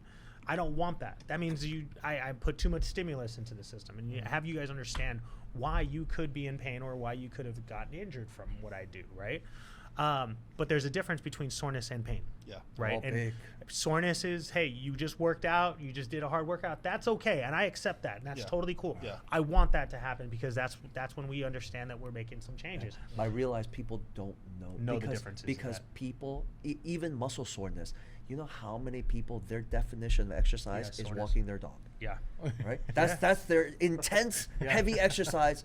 Not even that. I walk to the bathroom. Yes. I worked out. I've heard about that. Or people say, well, you know, at my work, I get up all the time. Dude, you're a tech guy. What do you mean? You walk around a lot. I get up and I walk to the bathroom. You know, every hour I get up and we'll walk. You know, that's what the Apple Watch So does, for- my right? steps in. Oh, you know, yeah, I got how many steps Get in. my steps in right now. So unfortunately, you know, our society's become where really health is very lacking. It's not Yeah. important. Yeah. Right? Yeah. And fitness, forget fitness, right? Like I Yeah. said, people's definition of fitness is I walk my dog today. But I walk my dog for a long time. Yeah. It's like, my It's either God, that or that's they your- see a flawed study in exercise research, which is, Yes. oh, I heard I could just work out 20 minutes a day. Oh, That yeah. could be perfect 6 minute abs, right? Oh, yeah. Yeah. What about They used to be popular. Six back What then. minute about abs. 4-minute abs? Yeah. Well, how about What? 5 minute abs, right? How about, yeah. Why, But they- 6 they- minute, 5 That's minutes? the shit, though. They'll see stuff, Yeah. and they will associate that with themselves and go, oh, I just need 20 minutes. Yep. Oh, a yeah. day. And you know, Or I need know 10 minutes these, of walking Yeah. a day Yeah. twice. I'm Yep. done. you know, unfortunately, there's people even in our industry, they're selling some crazy machine now. It's like, yeah, man, 10-minute, you get on this machine and it's a static hold. Oh, yeah. Yeah. You- You- The one that shakes- the ab builder. Yeah, you're gonna do it 3 times a week, and guarantee you're gonna Yeah. get in better shape. I thought, man, And you know Yeah. what's funny? They How use is the this- best in shape people to advertise. Oh, it. dude. advertise. Right. It's so good. That though. still It's happens. so It still good. We happens. should Yeah. do that one day. We should do an advertisement. There's so one many day. scams out there that I wish I would have thought of it first. Yeah. My God. But it's sad in the sense that they prey on these people that Yeah. don't know. Yeah. Right. And people desperately want some result, but they're just unwilling to put in, not even hard work. They're unwilling to put in any work. Yeah. Zero amount of work. Yeah. Whether it's for healing, whether it's for fitness, or just being healthier. Yeah. And the biggest crock I've ever heard of is everything in moderation. Notice how it's always out of shape people that say that, right? And I say, well, is that true? Everything in moderation? Yeah. How about the guy that works on your brakes? Yeah. Would you want him to work on your brakes In moderation. moderately? Yeah. How about the way your kids try at school? Yeah. You want your kids to try the best they can, or you want your kids to try moderately, right? So nothing in life you accept that except for the most important thing, which is your health. Yeah. Right? There's just in moderation. Yeah. But people's definition of moderation is really not moderation. Yeah. Right? It's just It's an excuse. free reign. It's a It's an cushion. excuse. Just do whatever you Yeah. want. Yeah. So yeah. Makes them feel better about themselves. Exactly. But And that's where we have to get into to it, because we really have to.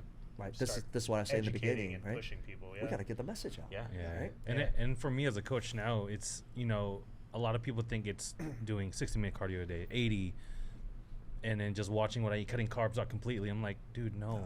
Yeah. It's, people don't realize there's 24 hours in the day. Yeah. Yeah. 8 of those are allocated to work if you have a 9 to 5 job, you know, whatever the case is. Yeah. 2 hours in the gym, typical for, you know, average beginners. Mhm. 2 hours, an hour and a half is all you need. Yeah. But, you know, you still have all that time to eat. Yes. That's the number one thing a lot of people don't realize. 80% nutrition, 20% working out. Yes. You know, Yeah. and I tell every single one of my athletes and my clients, like, hey, don't kill yourself at the gym. Kill yourself in the kitchen. Yes. You know what I mean? Yeah. That's the biggest Yeah. aspect that people like Yeah. forget. Yeah. I It's tell like- a lot of people, you know, the best exercise you could do is fork put downs. Yeah. Fork put downs and table push aways. Yeah. That's the best exercise you Yeah. can do. So yeah. So It's a mental game, man. It really is. is. Regardless of, I mean, whether you're eating or you're working out or whatever it is, it's a mental game. It's really, your body just doesn't want to do it. Yeah. You know, you don't. Well, it's gonna be hard. It's tough, and you know, for everybody who's listening, don't get us wrong. We know what it's like to deal with the hardships and the pain that we have, but we just put that in the back of our mind. You know, Right. and for everybody, it's hard. I mean, if you're starting something new, it's hard. It's going to be difficult. And truthfully, the more you do it, like anything else, the more you do it, the easier it is. It becomes a habit. Yeah. That habit. And it's hard for us to, I mean, for me, it's hard for me to start a habit, but it's also hard for me to break a habit. Yeah. As soon as I get into that. Breaking is harder. Breaking is harder. Breaking Like is I harder. was fucking the other day, I was about to do cardio and I didn't want to do it. I was like, fuck this. But Here we once you go. get started, He walked And I towards was it. I just- went, And I go, all right, I'm just going to do 10 minutes. I'm gonna do 10 Moderation, minutes. right? that's right. Moderation. Moderation. There you go. Everything in moderation. Shit, man. just 10 minutes. That's it. But you know, because it's a habit, you can't walk away from it. Yeah. You know what I mean? You Yeah. like you Right. you have to You get have it to done. do It eats away at your head. And you always feel better afterwards. You always do. You always do. Yeah, I You're don't think like, I don't fucking think did I it. don't think anyone ever regretted like I think they did an interview like people in their deathbeds that nobody has ever regretted working too hard. Nobody. Yeah. They're only most but the interview was the most regret they had was they didn't spend enough time with their family. Yes. People don't regret doing things. They regret not doing things. Yes. Yeah. I regret not losing the weight. I regret not recovering. I regret not spending time with my family, right? Yeah. But I've never heard anyone complain, oh, I work too hard. None of my grandparents that passed, not one of them complained that, oh, I work too hard. Yeah. I provided too much for my family. I've never fucking heard that shit. Yeah. Yeah. Yeah. And that's why I tell my kids too, right? Like it's the same thing. The worst thing that can ever happen to you is regret. You don't, I mean, and that's anything, right? Yeah. You don't want to regret walking by and not talking to that pretty girl. Yeah. You want to not like go Oh, I and fucking not have hate tried to do something. Yeah. You don't want to just live in regret because that stuff eats you up inside, Yeah. right? Yeah, Years absolutely. later, you'll still think about regret. So yeah. Now, back to like the recovery aspect and health aspect, there is one thing that like really drives me is sometimes I'm driving and I see like an elderly person like walking and they're limping and they can Oh. barely fucking walk, Yeah. and I look at that, you know, and I'm like, that's not a way to live life. No. They- yeah. Oh yeah. Nobody taught them. No. Nobody taught. Yeah. There's such, you can tell that they're immigrants, and immigrants. I'll tell you right now, they're the hardest working people. They know how to Absolutely. survive. That's number one thing is survival. Yeah. And I think feel we're all so bad. immigrants here, right? Yeah, I feel so bad So- because they're literally limping, and in my head I'm like, fuck, you just worked so hard to provide for your family, and this is what you get. Yeah. Like I feel really. I'd be willing to work for free if I have to, if I Yeah. could, but I wish there was like some point in time where we could have caught them and like Yeah. helped Yeah. them. Oh You yeah, know? dude. Yeah, because, you know, with like for example, my grandma has Alzheimer's, right? Mhm. And when I see people with Alzheimer's, that's one of my triggers. I'm like, oh shit, Alzheimer's. Like now your body is trapped in Oh, you know, like the worst prison. your soul is trapped in this body, and you can't get out of it until you die. It's the worst It's prison the scariest possible. shit. It's the scariest shit. It's the same thing with your body. It's like if you're limping or in a wheelchair and you're holding this and you can't barely walk. It's like you're paying for that in many ways because you didn't take care of yourself. And you know, unfortunately, not everyone was educated on it. But that right there is one of my driving factors because, like, we could help them. Like, we could really help them. But Yeah, you know, I think one of the biggest poisons to us is that we know a lot. Yeah. You know, and I think that the fact that we understand what can be in the future, like, fuck. Okay, I'm gonna be honest. I'm reading this book right now, dude.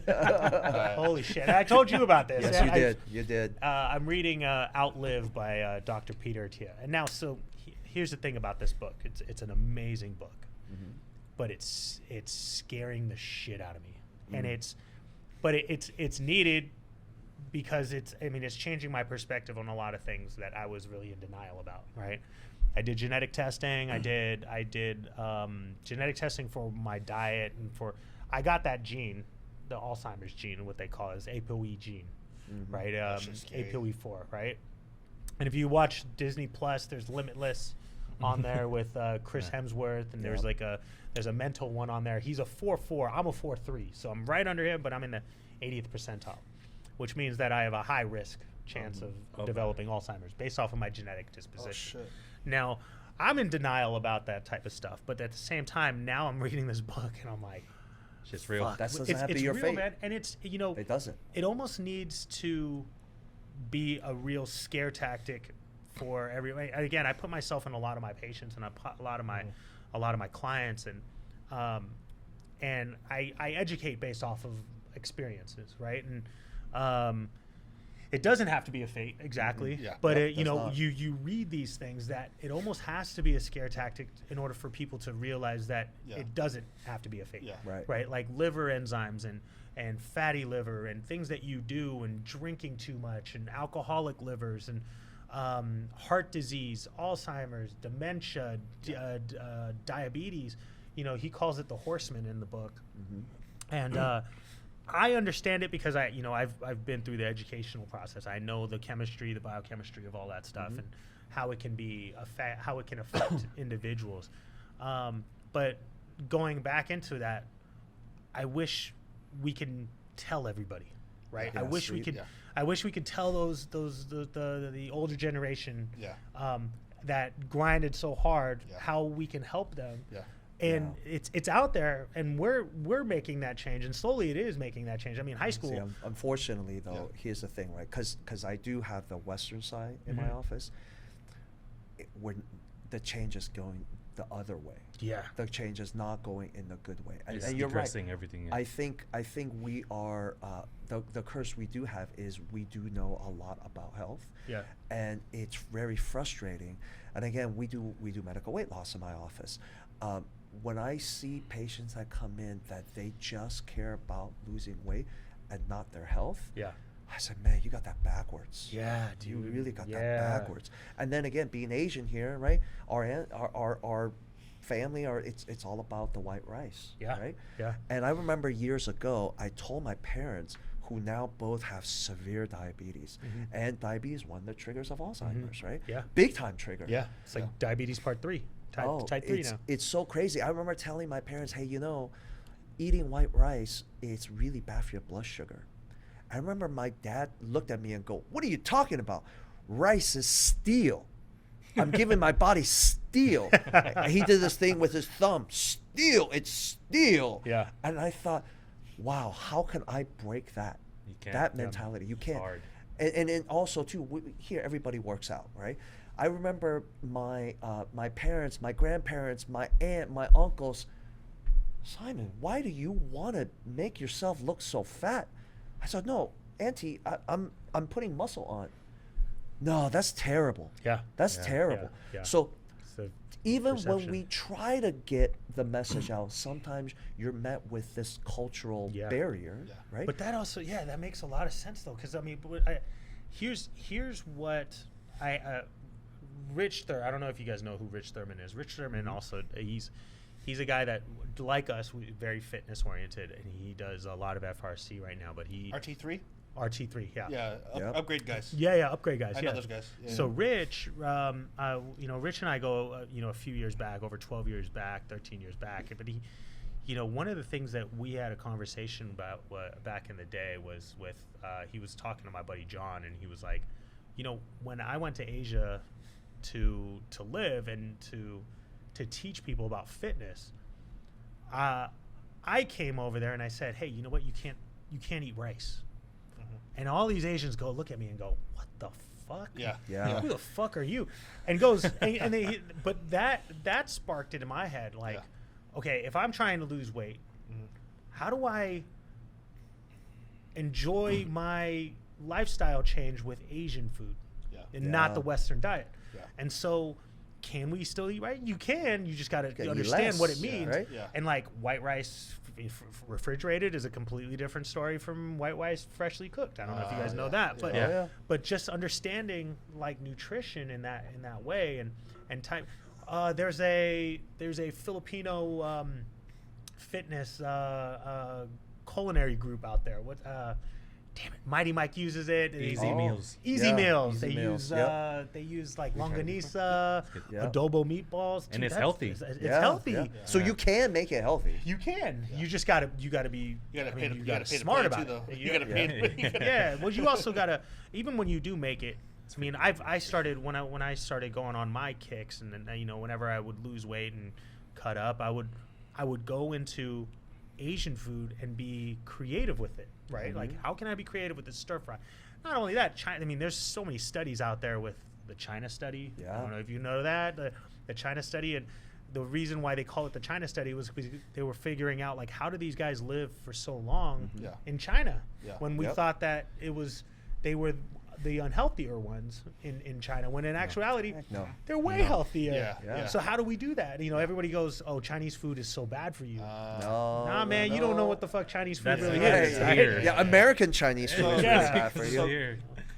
Carrying off that, like that's the thing of, like, you know how you do Western and Eastern. People, Yeah. a lot of people shit on Eastern medicine, but people don't realize that shit's like dynasty years old, Oh, 10,000 years old. And not Yeah. to mention, they should be a together, right? Yeah. Why can't it be together? Yeah, So, they both work. They both work amazing. But Right. Yeah. But I would absolutely. say, going back to the food thing, like, I think the problem is, you know, this is going to open up a can of worms, but like, there's a reason why a lot of the substances in America, like food coloring, is banned in other countries. oh, That's the yeah. shit. Yeah, absolutely. bro. Like for example, you have Skittles, right? Skittles is American candy. red dye. You got Skittles in fucking America, then you have Skittles in Europe.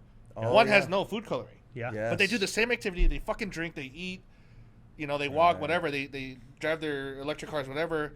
But yet they're not as heavy, right? Right. Yeah. It's the fucking Right. ingredients of the pesticides. Bro, it's so funny you say that because my daughter, I go, all right, we're not eating red dye. I said this one day. One day I said, we're not eating red dye. No more Skittles. Yeah. Can't eat this shit. Can't eat that shit. Can't eat Sour Patch Kids anymore. And I was Yep. just, honestly, I was fucking around. We were going to movie theaters and I was like, You got can't all eat it. Red dye. My daughter, we were gonna go and pick her up from school, and one of the assistant or the teacher's aides comes up and she goes, "Oh, we were you guys don't eat Skittles, huh?" It's like, wait, And what? I go up and I go, "What?" What? It's like, "I'll fucking eat Skittles. Give me some Skittles. What do you got?" And she goes, Noah says that she doesn't eat red dye. Mind you, Noah's a kindergartner. Oh, wow. And I go, They remember. and I look at her and I'm like, Yeah. fuck yeah, dude. That's my daughter. Yeah. She knows. But at the same time, I was like, okay, how much should I really teach them now? That's right. They Before later listen. on. But you know what? It's a good thing, right? Like Yeah. Food- yeah. Well, they what's look at that interesting stuff. about food diet too, Yeah. right? So my son was on the spectrum. So I mean, when you're on the spectrum, man, we know a lot, but we don't know much either. Yeah. So we took out all food diet. Yeah. Tell you what, he was doing better. Yeah. no Right? shit. He was doing much better. He was acting up. He was going Yeah. crazy. But when we took out all food dye, he was much calmer. Yeah. We, again, through diet, through biochemistry, right? Mhm. We cut out some dairy, we cut Yeah. out corn, we cut out some gluten. He was much better. Yeah, dude. No, Right, go, so- going to carry on that too. Like my daughter, you know, she's gonna be 15 this year, and she used to get seizures all the Oh, time. jeez. She was like, you know, I've had to fucking watch her go into ambulance Oh, multiple my times, God. right? And then there's times where I've had to pick her up from school, Oy. where she would get auras and the black orbs in her vision, and the doctors would be like, "Oh, we'll do like a neuro, you know, she'll they'll put the things on her head to see how her brainwaves are, Mm-hmm. and they put the strobe lights and all that stuff." And she did get seizures, right? But in my head, I'm like, this is not the way to live life. There's got to be something else, because they gave her medication. They gave her like Keppra, and the dose kept getting higher and higher and higher. I'm like, what the fuck? When is this gonna fucking stop? Yeah. So what we did is we increased her sleep to 8 to 10 hours a night, and we noticed on the nights that she didn't get 8 to 10 hours, she would get flare up. But we did no dairy, we did limited like no sugar, and she was healed. Yeah. Yeah. She was See, healed. this is again biochemistry. This is the again. We got to get the message out, right? Yeah. This is the stuff that I'm starting to now almost think people don't want to hear it. No. Because when you start to bring the message out, people fight you, Yeah. and they don't fight you nicely. They fight you in a pretty harmful, Yeah. violent way almost, Yeah. right? And then it's always some kind of personal insult too. Yeah, it really is. And it's like, okay, well then do your thing then. Yeah. What- Yeah. That doesn't benefit me. Yeah. It's almost like if only they knew what we see. Yeah. Obviously, we don't know everything. Yeah, yeah. But And also just working with people, right? Every single one of us here works with the public, Yeah. right? From lifestyle to we all do. We all work with the people.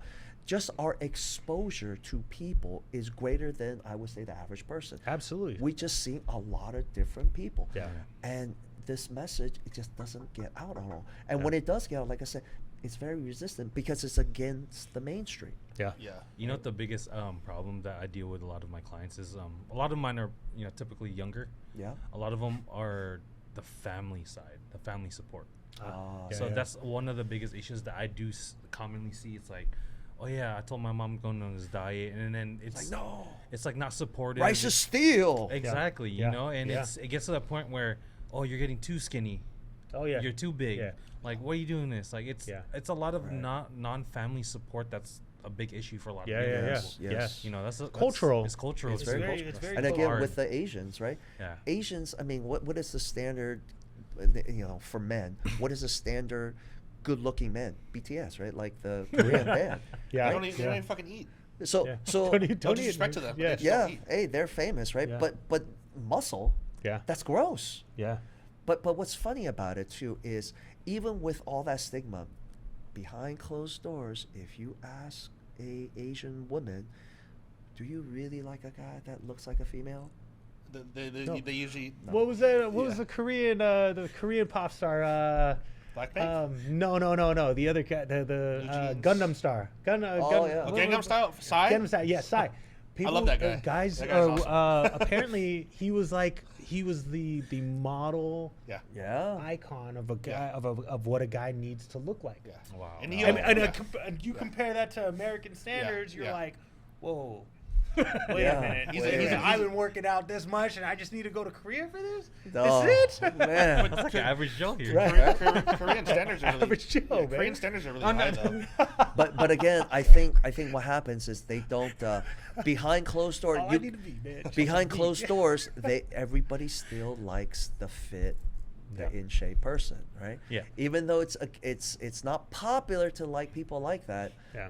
but people still if they don't want to admit it, but behind closed doors, people still want to be lean. People still want to be in shape, right? Why do you think the diet industry is like how many multi-billion-dollar industry, right? Yeah. Yeah. So if people truly were like, oh, you could just be scrawny, skinny, fat, that's the way.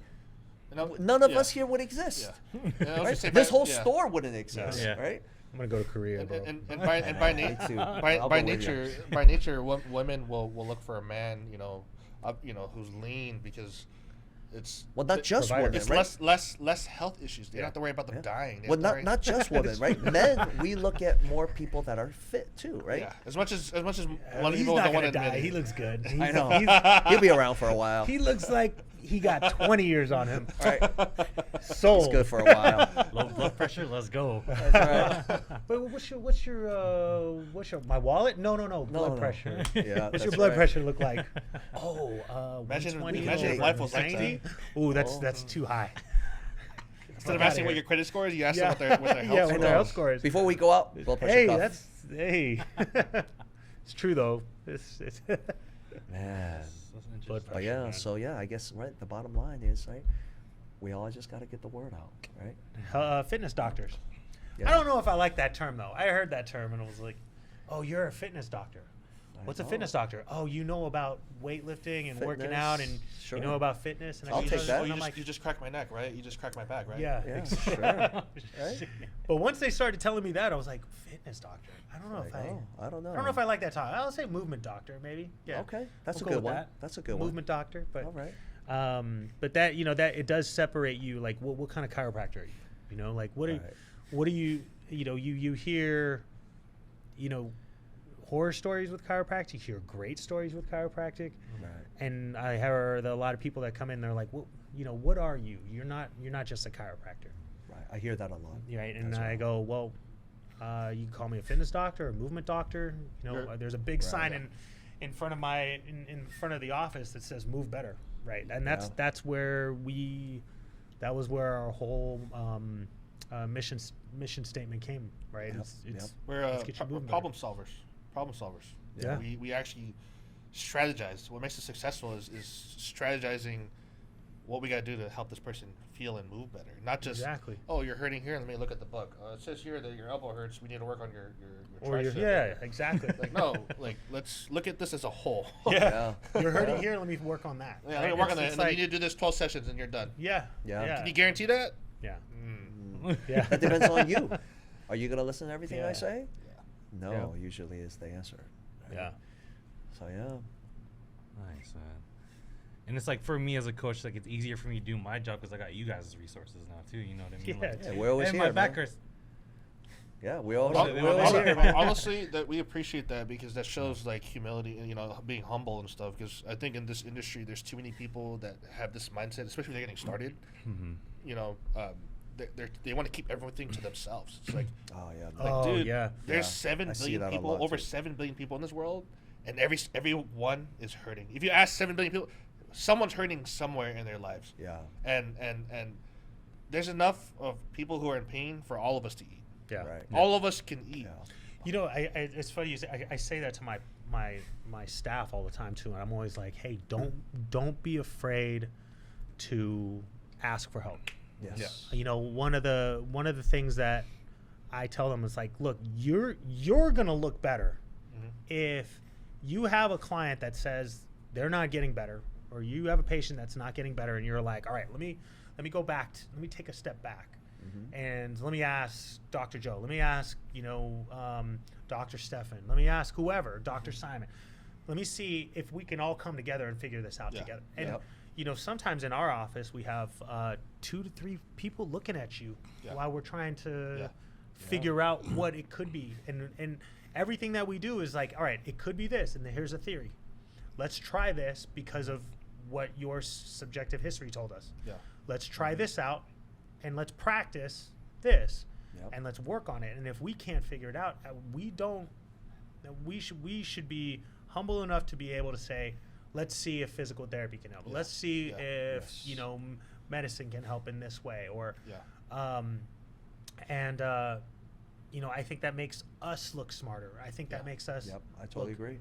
better. I think there was also too just asking different questions, right? You get different people ask different questions. Yeah. I had this one woman that came in. It was so crazy.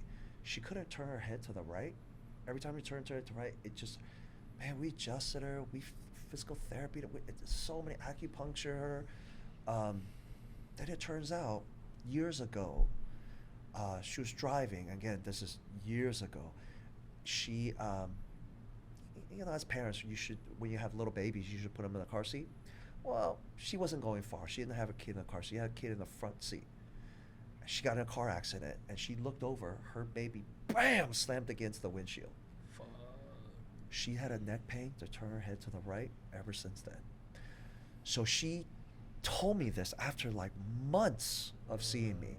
And I'm just like, man, I'm terrible. I can't figure this out. Yeah. She told me that she cried her eyes out. She cried to a point where she couldn't speak. Yeah. That her neck got better. Oh. So Wow. just having different different people able Yeah. to ask questions, Yeah. right? Yeah. So there was an emotional release, Yeah. and I just thought, at first I thought, oh my God, Yeah. what happened? And Yeah. then she came back and said, my God, I could turn my head. She just needed She had that. to face it. Yeah. She had to- Release. yeah. And I was gonna say that emotional release that we get with patients and clients that we don't speak about. That's one of the most hidden things you Oh, never hear yeah. because Oh, yeah. it's a very intimate moment. Especially as sure. a man, a lot of men are not into their feelings, but when it happens, it's a very, very special moment. Oh, And that yeah. person's yeah. like, they're literally opening their soul to you, showing that hey, I trust Sure. you, They and you have to appreciate really you. honor Yeah. that Oh, because yeah. you're in the position of power, and you really need to honor the space. Like, hey, this is a safe space. Yeah. Don't make it awkward. Like, just literally just honor that moment because that emotional release is literally life saving. That person Oh, could yeah. have ended it. That person could have been super depressed, but that emotional release is like probably one of the main reasons why I'm still in this industry. Yeah. It's Just like, Yeah. being there. I for forget them. about That's true. I forget about my elbow pain. I forget Yeah. about my back. My Right. my head. Right. All the shit. When I see that emotional release, I'm like, oh shit. And also too, right? Speaking of elbow pain, what if you're a power lifter and then you couldn't use your elbow Yeah. and you can't do the thing you love, and they're having the emotion release? Now, next thing you know, they still have the elbow pain, but man, they feel Yeah. 20 pounds lighter in Yeah. their heart, right? So I always tell them, I'm like, don't like a cry because I'm therapy. gonna fucking cry. All right, Yeah. you're crying. I'm fucking It- crying. I know. see, honestly though, it does make you. It does. It You, does you, too, you know, yeah. you're, Oh, just, yeah. you're just You like get it. you're just like fuck it. I'll cry with you. Yeah. Yeah. yeah, yeah. That's Just, yeah. That's for me, like, having lifestyle clients, and I wasn't even expecting half of them to like open up to me, Yeah. You And- become like therapists. Yeah, Yeah, and it's just like when you change their lives just for what you guys do, what I do, that's honestly the biggest paycheck I can ever get. Yes. Yeah. You know what I mean? Yes. Literally Making a changing- difference in people's lives. Changing someone's life, someone who is insecure going out to someone who's going out more, someone who couldn't bend over because he was too big. Now he can be more Yep. mobile, active. Yeah. And to me, I'm just like, I never thought in a million years this is what I would rather chase for rather than income. Oh, Yeah, totally. yeah. You know what I mean? You have Which is to- this is one of the reasons why I'm still in the field, right? Yeah. Like Right. I'm Because I'm if it's in it just about because money, yeah, Yeah. it I really would've see been. them. You know what I mean? I see them for who they are, Yeah. and that's because again, if it was just about money, Oh, We wouldn't make it. there's much easier. There's Yeah, much dude. easier ways to make money. Yeah, Exactly. hell yeah. Oh, I yeah. still think about that. I'm like, There's much Yeah. easier I can go way. to sales. Nah. but that's the shit that they teach you in school. It's like you can make this much money. No. It's really not about it. You dude. ma- I mean, yeah. They yeah, should you- not. if They you- should not. If you focus on chase, that. if you Yeah. really chase the passion of helping people Yeah. Oh yeah. for who they are, yeah, for yeah. really those moments of emotional gratitude, those are really the Right. reasons why you want to become better. Yeah. Educate yourself Yeah. and help more and more people is Yeah. because of those moments. And I think people like, again, my age, people going through midlife crisis. Yeah. I think one of the biggest things about midlife crisis is people reflect and go, is this this is all I'm at? Is it worth it? Did I do the best I can? I do Am enough.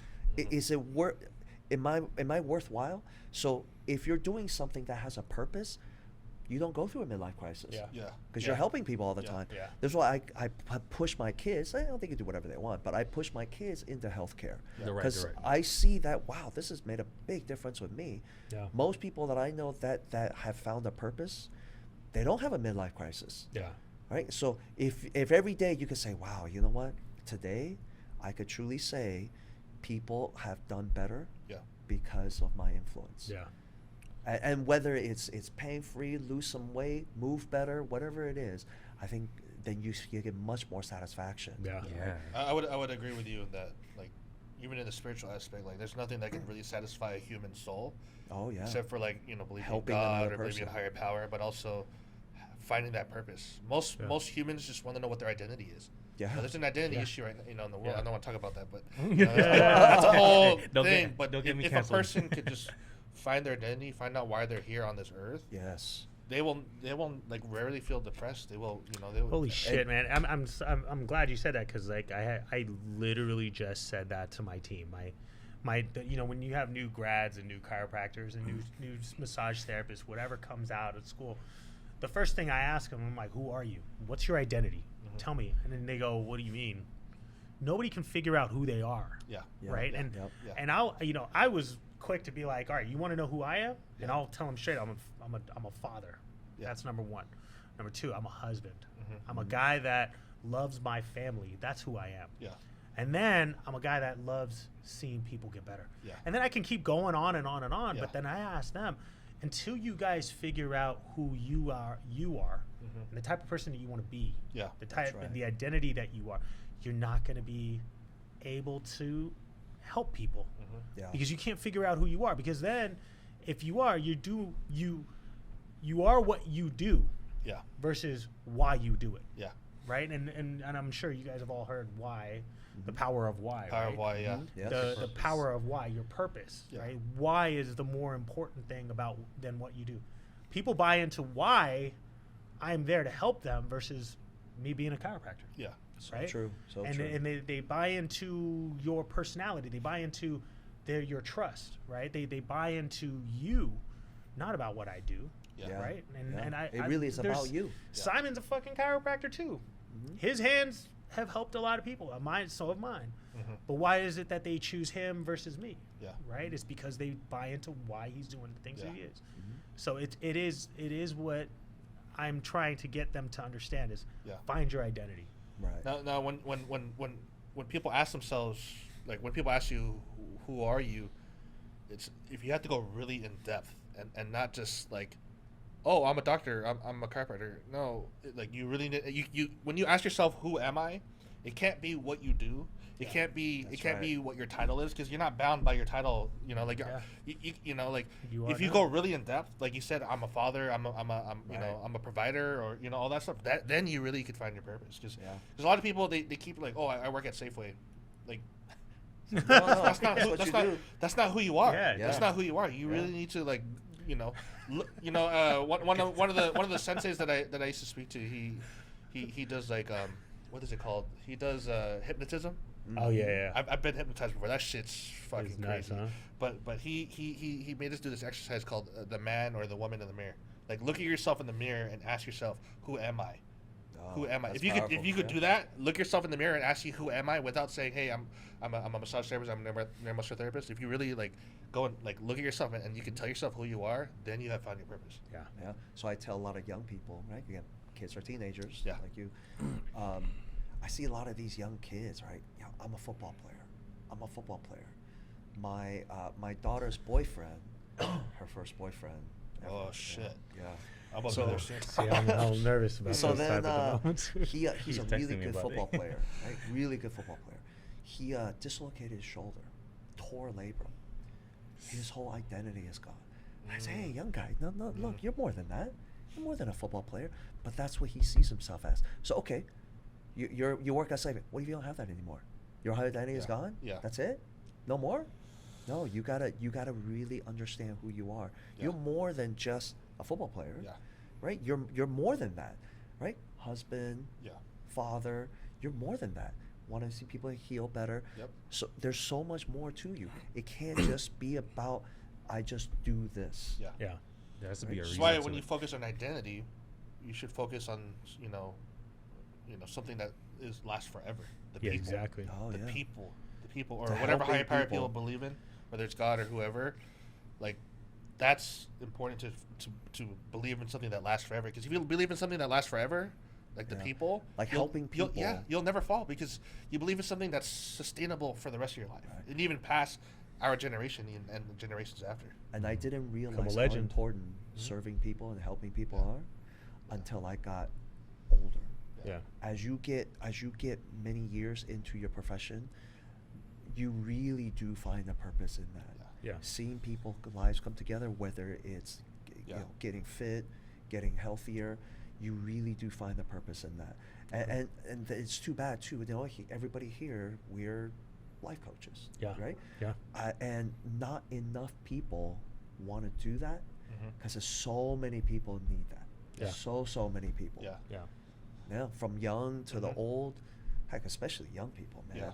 Yeah. So nowadays, young people, I think, are so lost. They don't know where social media. They want to be like this influencer. They want to be like Yeah. that Yeah. person. Yeah. What about you? Yeah. So, What I was you? gonna say when you find your purpose too, like you have to ask yourself, like, have you guys ever asked yourself, like, if I died tomorrow, who would be at my funeral? Oh, fuck. yeah. Just the other day. Somebody bro. asked me. Like, a- who would be shit. who would be in your a funeral? college professor asked me that. Yeah, who would be in your funeral? And I Like, thought, you know what I mean? wow. And also, too, if you get thrown in jail, who will come and see you, Yeah. and who will come and Yeah. try to protest and try to get you out? Yeah. But if you think about it, just to boost your ego a little bit, right? Us as practitioners and helpers, like, there's gonna be a lot of people at our There'll be a funeral. lot of Yeah, There'll be a lot. Yeah. Yeah. Hey, he helped me out. He helped me out. They have, Yeah. you know, Yeah. there's gonna be a lot. The legacy is there. The legacy Yeah. is there. Yeah. So it's not the money, but the Yeah. everything else. Like And this is kind of what I tell my kids about midlife crisis, right? If you have a lot of people at your funeral, that means you've touched a lot of people. Yep. So you're gonna find purpose in your life, and you're not gonna have this crazy midlife crisis. Which again, being a health coach, I'm sure you probably have people come to you. I've never exercised before, but I want to do a marathon now that I'm 50. Oh, Jesus oh, Christ. I hear that a yeah. lot. Okay. Yeah. Good luck. Yeah. In 2 months. Oh, okay. Shit. Good. Go. See what we can do. Man. And then they come, they get hurt, they end up seeing people like us. Right?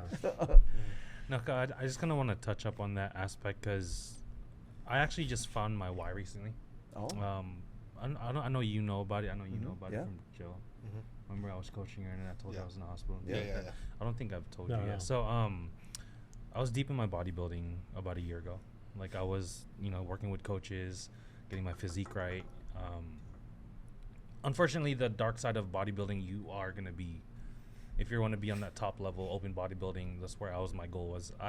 You can't get away from taking PEDs. Mm-hmm. Unfortunately, not unfortunately, but it was a decision that I chose to make just so I could compete at that level. Mm. I was taking PEDs, working with coaches. I was doing everything right. I was going to Simon for blood testing. Mhm. Everything was good. He even went through my numbers. Everything was perfect. But it was one of those things where your body just said, hey, I can't handle this right now. Stop It's too pushing me much. hard. Yeah. I actually was hospitalized for 2 weeks. No shit. Yeah. Yeah. I actually had heart failure. Wow. Yeah. So my EF was basically at 10%. Normal range is 15 to 70, 50 to 70. So I was basically on my deathbed already. No shit. I really lost my identity at that point. Like, I gave 2 years of my life to bodybuilding, training with my coaches, spending a lot of money on eating, putting my life on the side just so I can do this sport, And when I went to the hospital, I was not lifting, not eating. I lost a lot of size, gained a lot of fat. People don't realize when you're taking gear and you don't work out, eat for X amount of months, it turns into mush. Yeah. People don't realize that it doesn't stay as muscle. When I left the hospital, I could barely walk. My heart was still recovering. This is actually the first time I'm actually sharing this to the public. So, well, we're glad you're alive. We're glad you're here, man. You still got more work to do, man. Got me chills. You're not finished. No, for sure. Like, I literally saw death, knocking at my door. And when I left the hospital, like, I could barely lift. I lost my identity. Actually, there was some point in my life where I was like, damn, like, I don't want to live anymore. Because I lost my identity. I sacrificed so much. And I was like, you know what, I need to snap out of this. I took my ass back to the gym after 6 months. I could barely shoulder press 20s. I was so weak. And going through that shit and then knowing that there's athletes out there that have coaches that are not prioritizing their health. I wanted to be the bridge, So that's why for me now, like, I don't know if you guys noticed, but like, I've been fucking grinding like hell as a coach. You have. Yeah, you're fucking killing it. I blew up like out of no, but for me, like, I have a bigger calling now. It's not just putting someone on stage, helping someone change their life. For me, it's I want to make sure their health is first, better than the stage. That's what. And I'm glad you said, because I've talked to some young guys, that amount of PEDs they use. Oh my God, it's scary. It is scary, and scary. Then they haven't even learned how to work out and diet. They just think, oh, well, I'll just do. Well, Big Ramy is using that. If I use that amount, I'm gonna look like Big Ramy. No, that is not true. Those guys are genetic freaks. That is not true. They're the 1%, and that's the one thing that a lot of people don't realize, that if you're gonna go into bodybuilding or anything fitness or like step on stage, you're taking a lot of years of your life away. People don't realize that. A lot of people don't. I mean, I was Mighty Mike. Mike, he was my training coach. We have a podcast also, but he was on our video podcast, and we were talking about that too. It's like a lot of people don't realize that bodybuilding could be one of the most unhealthiest sports. Oh yeah. If not, it is. And a lot of people don't realize. If you take it to that level. Yeah, and he almost died. I don't know if you guys know his story, but he said on our video also, he was like, he was in competition. He was trying to become pro. Walked around the block just to try to make weight, and they found him. They found him and just out. He was dehydrated, no water, and they took him in, and then, that's when he started learning all the the nutrients and the details of chemistry and how to get, because he didn't have the right coach. The biochemistry. The biochemistry. And once he found the coach, he learned everything that he did wrong, and he got his pro card. He got his pro card 2 years ago. A couple years ago. A couple years ago, and then now he's done. So health complications. Again, health complications. But look, he's at a point right now. He's like looking to build himself, a new life, a different way. And his identity wasn't that. I remember one of the shows I did. It was a San Francisco show, and while we were pumping up to get on stage, a guy had a seizure right in the back, and I remember just standing there going, what the hell is going on? He dropped the weight on his face. No shit. And he was sitting there convulsing, and I remember this guy, the ambulance came and got him. He later came back and wanted to compete still. So, but I'm glad the show people say, no, you're done. You're done. He was so dehydrated because he was taking diuretics to an excessive amount. And then later we found out his kidneys were shutting down. We're failing. And it is the dark side of bodybuilding, right? You want to dabble in that. That is the dark side of it. And it's even more pressure as a coach now, me putting someone on stage who is enhanced. I'm just like, Hey man, I literally ask anyone that's competed that I'm coaching. I'm like, hey, how do you feel? How do you feel? How do you feel? How do you feel? Yes. Even if they don't reach out to me, I'm like, hey, how do you feel? I got a guy right now who's 4 weeks out, 5 weeks out. He did a body scan this morning. He actually sent it to me. He's 4% body fat now. Whoa. Wow. Yeah. So I'm just like, I text him like, hey, how do you feel? He's I like, know. I feel good. I'm like, no, how do you really feel? He You peaked know, a little early, huh? No, I'm making sure he's good. Okay. You know, Alright. I'm making sure like, hey, if I give him refeeds. Like, hey, go Okay, eat, good, go eat, go good. eat, go eat, and go eat. You know, make sure you got your water good. He's a young kid. He's determined, and he really wants it. Good. But I'm just like, hey, man, like your health comes first, no matter what. Yes. Again, just back to what I say, like so many of these young guys come see me, and they're on so much stuff, and and then again, one of the first things I always tell him is, what is your goal? Why are you taking such high amounts? You know, majority of these young guys don't compete. It's all for girls. I It's all thought, for what? looks. I thought, wow, To be you a buff-ass waiter or a you- buff-ass right. Safeway beggar. yes. I'm trying to push 30 What- cards. Do you want that milk in the bags? one guy was a buff barista, Yeah. and then I thought, wait a minute, this is all for girls? You're gonna kill yourself Yeah, for and fucking- really mess up your body for some girls? Yeah, bro. You're kidding me? And the fucked up part is, the girls that they're trying to get end up with the skinny guy. fuck- Yeah, who's got a career? With no muscle. Right. BTS. The BTS guys. Oh Like, my god. All that fucking weight for nothing, huh? Yeah. Damn it. So again, you know, these young guys, Comes full right? circle. they don't want to put the work in. How about you learn to exercise Yeah. and then diet? Yeah. How about you do that first? Yeah. And then you can maybe supplement for your health.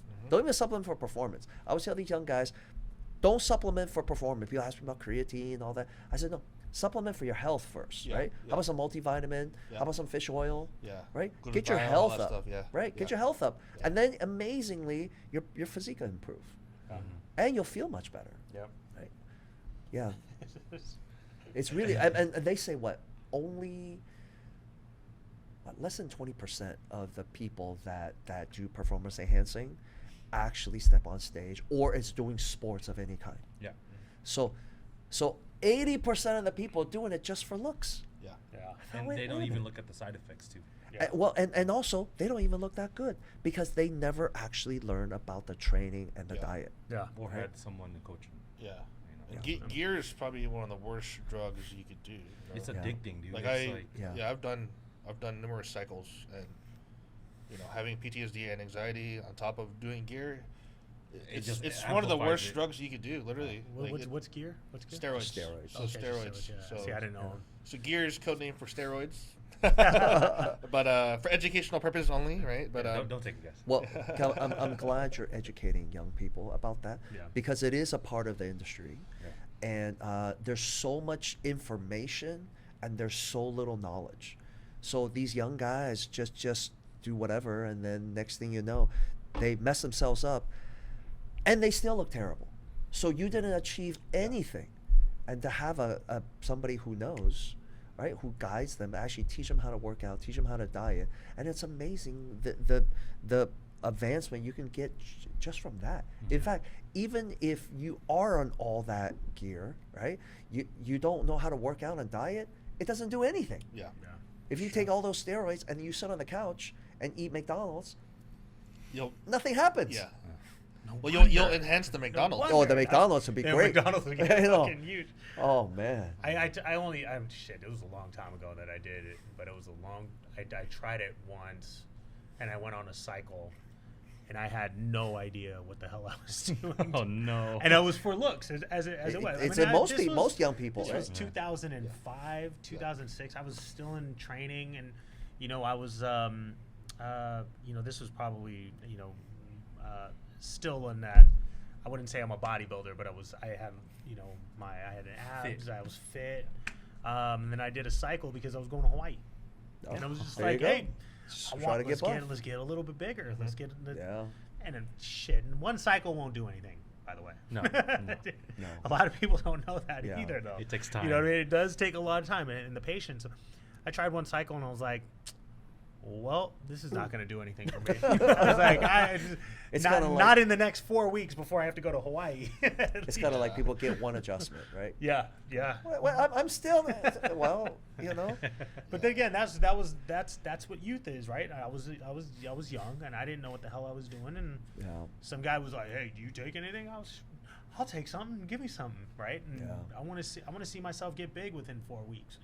It's So just yeah, not so gonna fucking happen. so you know, we do TRT in our office, right? Testosterone replacement therapy, and we do growth hormone therapy in my office. So we do all of that. One of the biggest things is to get these young guys off of these street, crazy, you know, anabolics, and do something that's actually FDA approved, actually that Clean. is pharmaceutical grade, Controlled. absolutely controlled, right? We do blood testing, we see their levels, and then we can monitor and say, hey, and also, what is your goal? Right? Are you stepping to step on stage? Where honestly, I would say, at least people that come to my office, 99% no. 99% is just for looks. A lot of them in the gym are on it. You can't even tell. Yeah, Yeah, like- because they don't know how to actually work out and diet. Yeah. So that's too bad, right? You should probably take that money you spent and hire a coach, Yeah. and you'll get much better result. Yeah. Right? There's that guy right there, right? You'll get much better result and actually learn how to work out. And one of the things, and you know, speaking of you guys see me train my kids. I push my kids hard. I've seen it. You see me push my kids hard. And a lot of people are like, damn, I'm going for it. And my response is always, yeah. Well, you think putting on muscle is easy? Yeah. Right? So if you don't have somebody pushing you and teaching you the right way, and you expect even Tiger Woods have a coach, right? Steph Curry has a coach. Yeah, everyone does. Yeah. What, Tom Brady had a coach. What, you don't think you need it? What, you think you're better than Steph Curry in basketball? You think you're better than Tom Brady in football? They have coaches, Every coach has a coach. right? You think you're going to just do this and you're going to do it by your own better? Like, good luck. Yeah. Yeah, good luck to you. I try to push my wife. It doesn't work. Oh, significant No, others. no, you gotta Doesn't be work, gentle. guys. You gotta be gentle be with that. careful. Every husband out Oh, there. yeah, You might die. Just so you know, honey, you're beautiful the way you are. Okay? I'm not gonna push you. I seriously was like the other day. So she, you know, we have a system down where, you know, I go into the gym, you know, 5:30 in the morning, and then I work out, and I have to be home by like 7:10. And then, so my wife cuts out, and she'll go to work out. And then I think I was on her ass about it one day. I was like, "You worked out for fucking 35 minutes." And she goes, "I did all I needed to do." And I was like, "Damn it!" All I was right. like, "That's the reason why we're not going to get to our goals." And then it's like, whoa. And then it was Can't like, say that. it was this. Oh, the I was like, slow head turn. All right, let's go to work. I know. Let's grab Well, look our at the shit. time. I gotta go. Yeah. Sleeping on the couch tonight. But you know, it is there's with family, with my kids, I teach them. With the wife, There you have to I'm do gonna that let somebody else coach you. gingerly. There's a line. There's a line. It's better to have someone else coach you. Yeah, Yeah. get somebody else to coach you. All right, guys. It's about 2 hours now. Oh, Thank 2 hours? Seriously? Yeah, this was 2:15. Wow.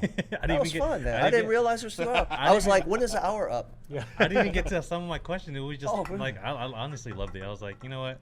I was honestly said, when is the hour up? 'Cause I'll I save gotta- these questions for next time. It's like That's right. You know, Next time we'll do it at Espetus, right? Yeah. I'm down. Let's go earlier though, so we have they Yeah. close at 3. That's why. Yeah. Let's Yeah. go for it. All you can eat, right? Yeah, So we gotta man. get to Hell the yeah. opening time. That's Dude, right. I was like, you know what? I'm just gonna go to grab about 3 or 4 swords of hearts, chicken hearts. Oh yeah. Just chicken hearts pour is it on where my. it's That's at. all I want, dude. Yeah. Fucking chicken hearts are so amazing, I dude. think I told you I went in with a bunch of friends and we bought a cow.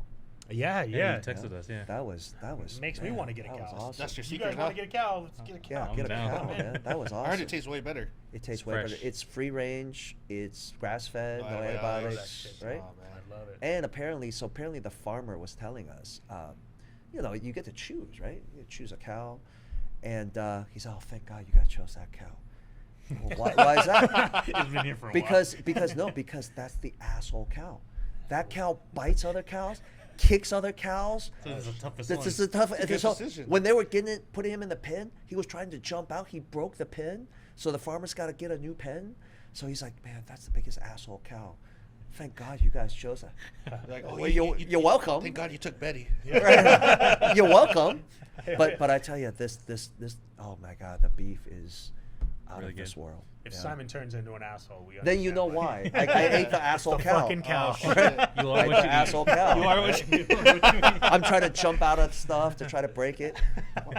He was so nice in the other podcast. Yeah. What happened? Oh, Fuck. I know. Fucking Betty the Guys cow. trying to break the Betty the table. cow, I bro. didn't do I know. anything, bro. Trying to punch people all the If time. I see your arms grow an extra inch, I'll be like, all right, I need some of that. It's cow. the asshole cow. Yeah. It's the Yeah. asshole cow.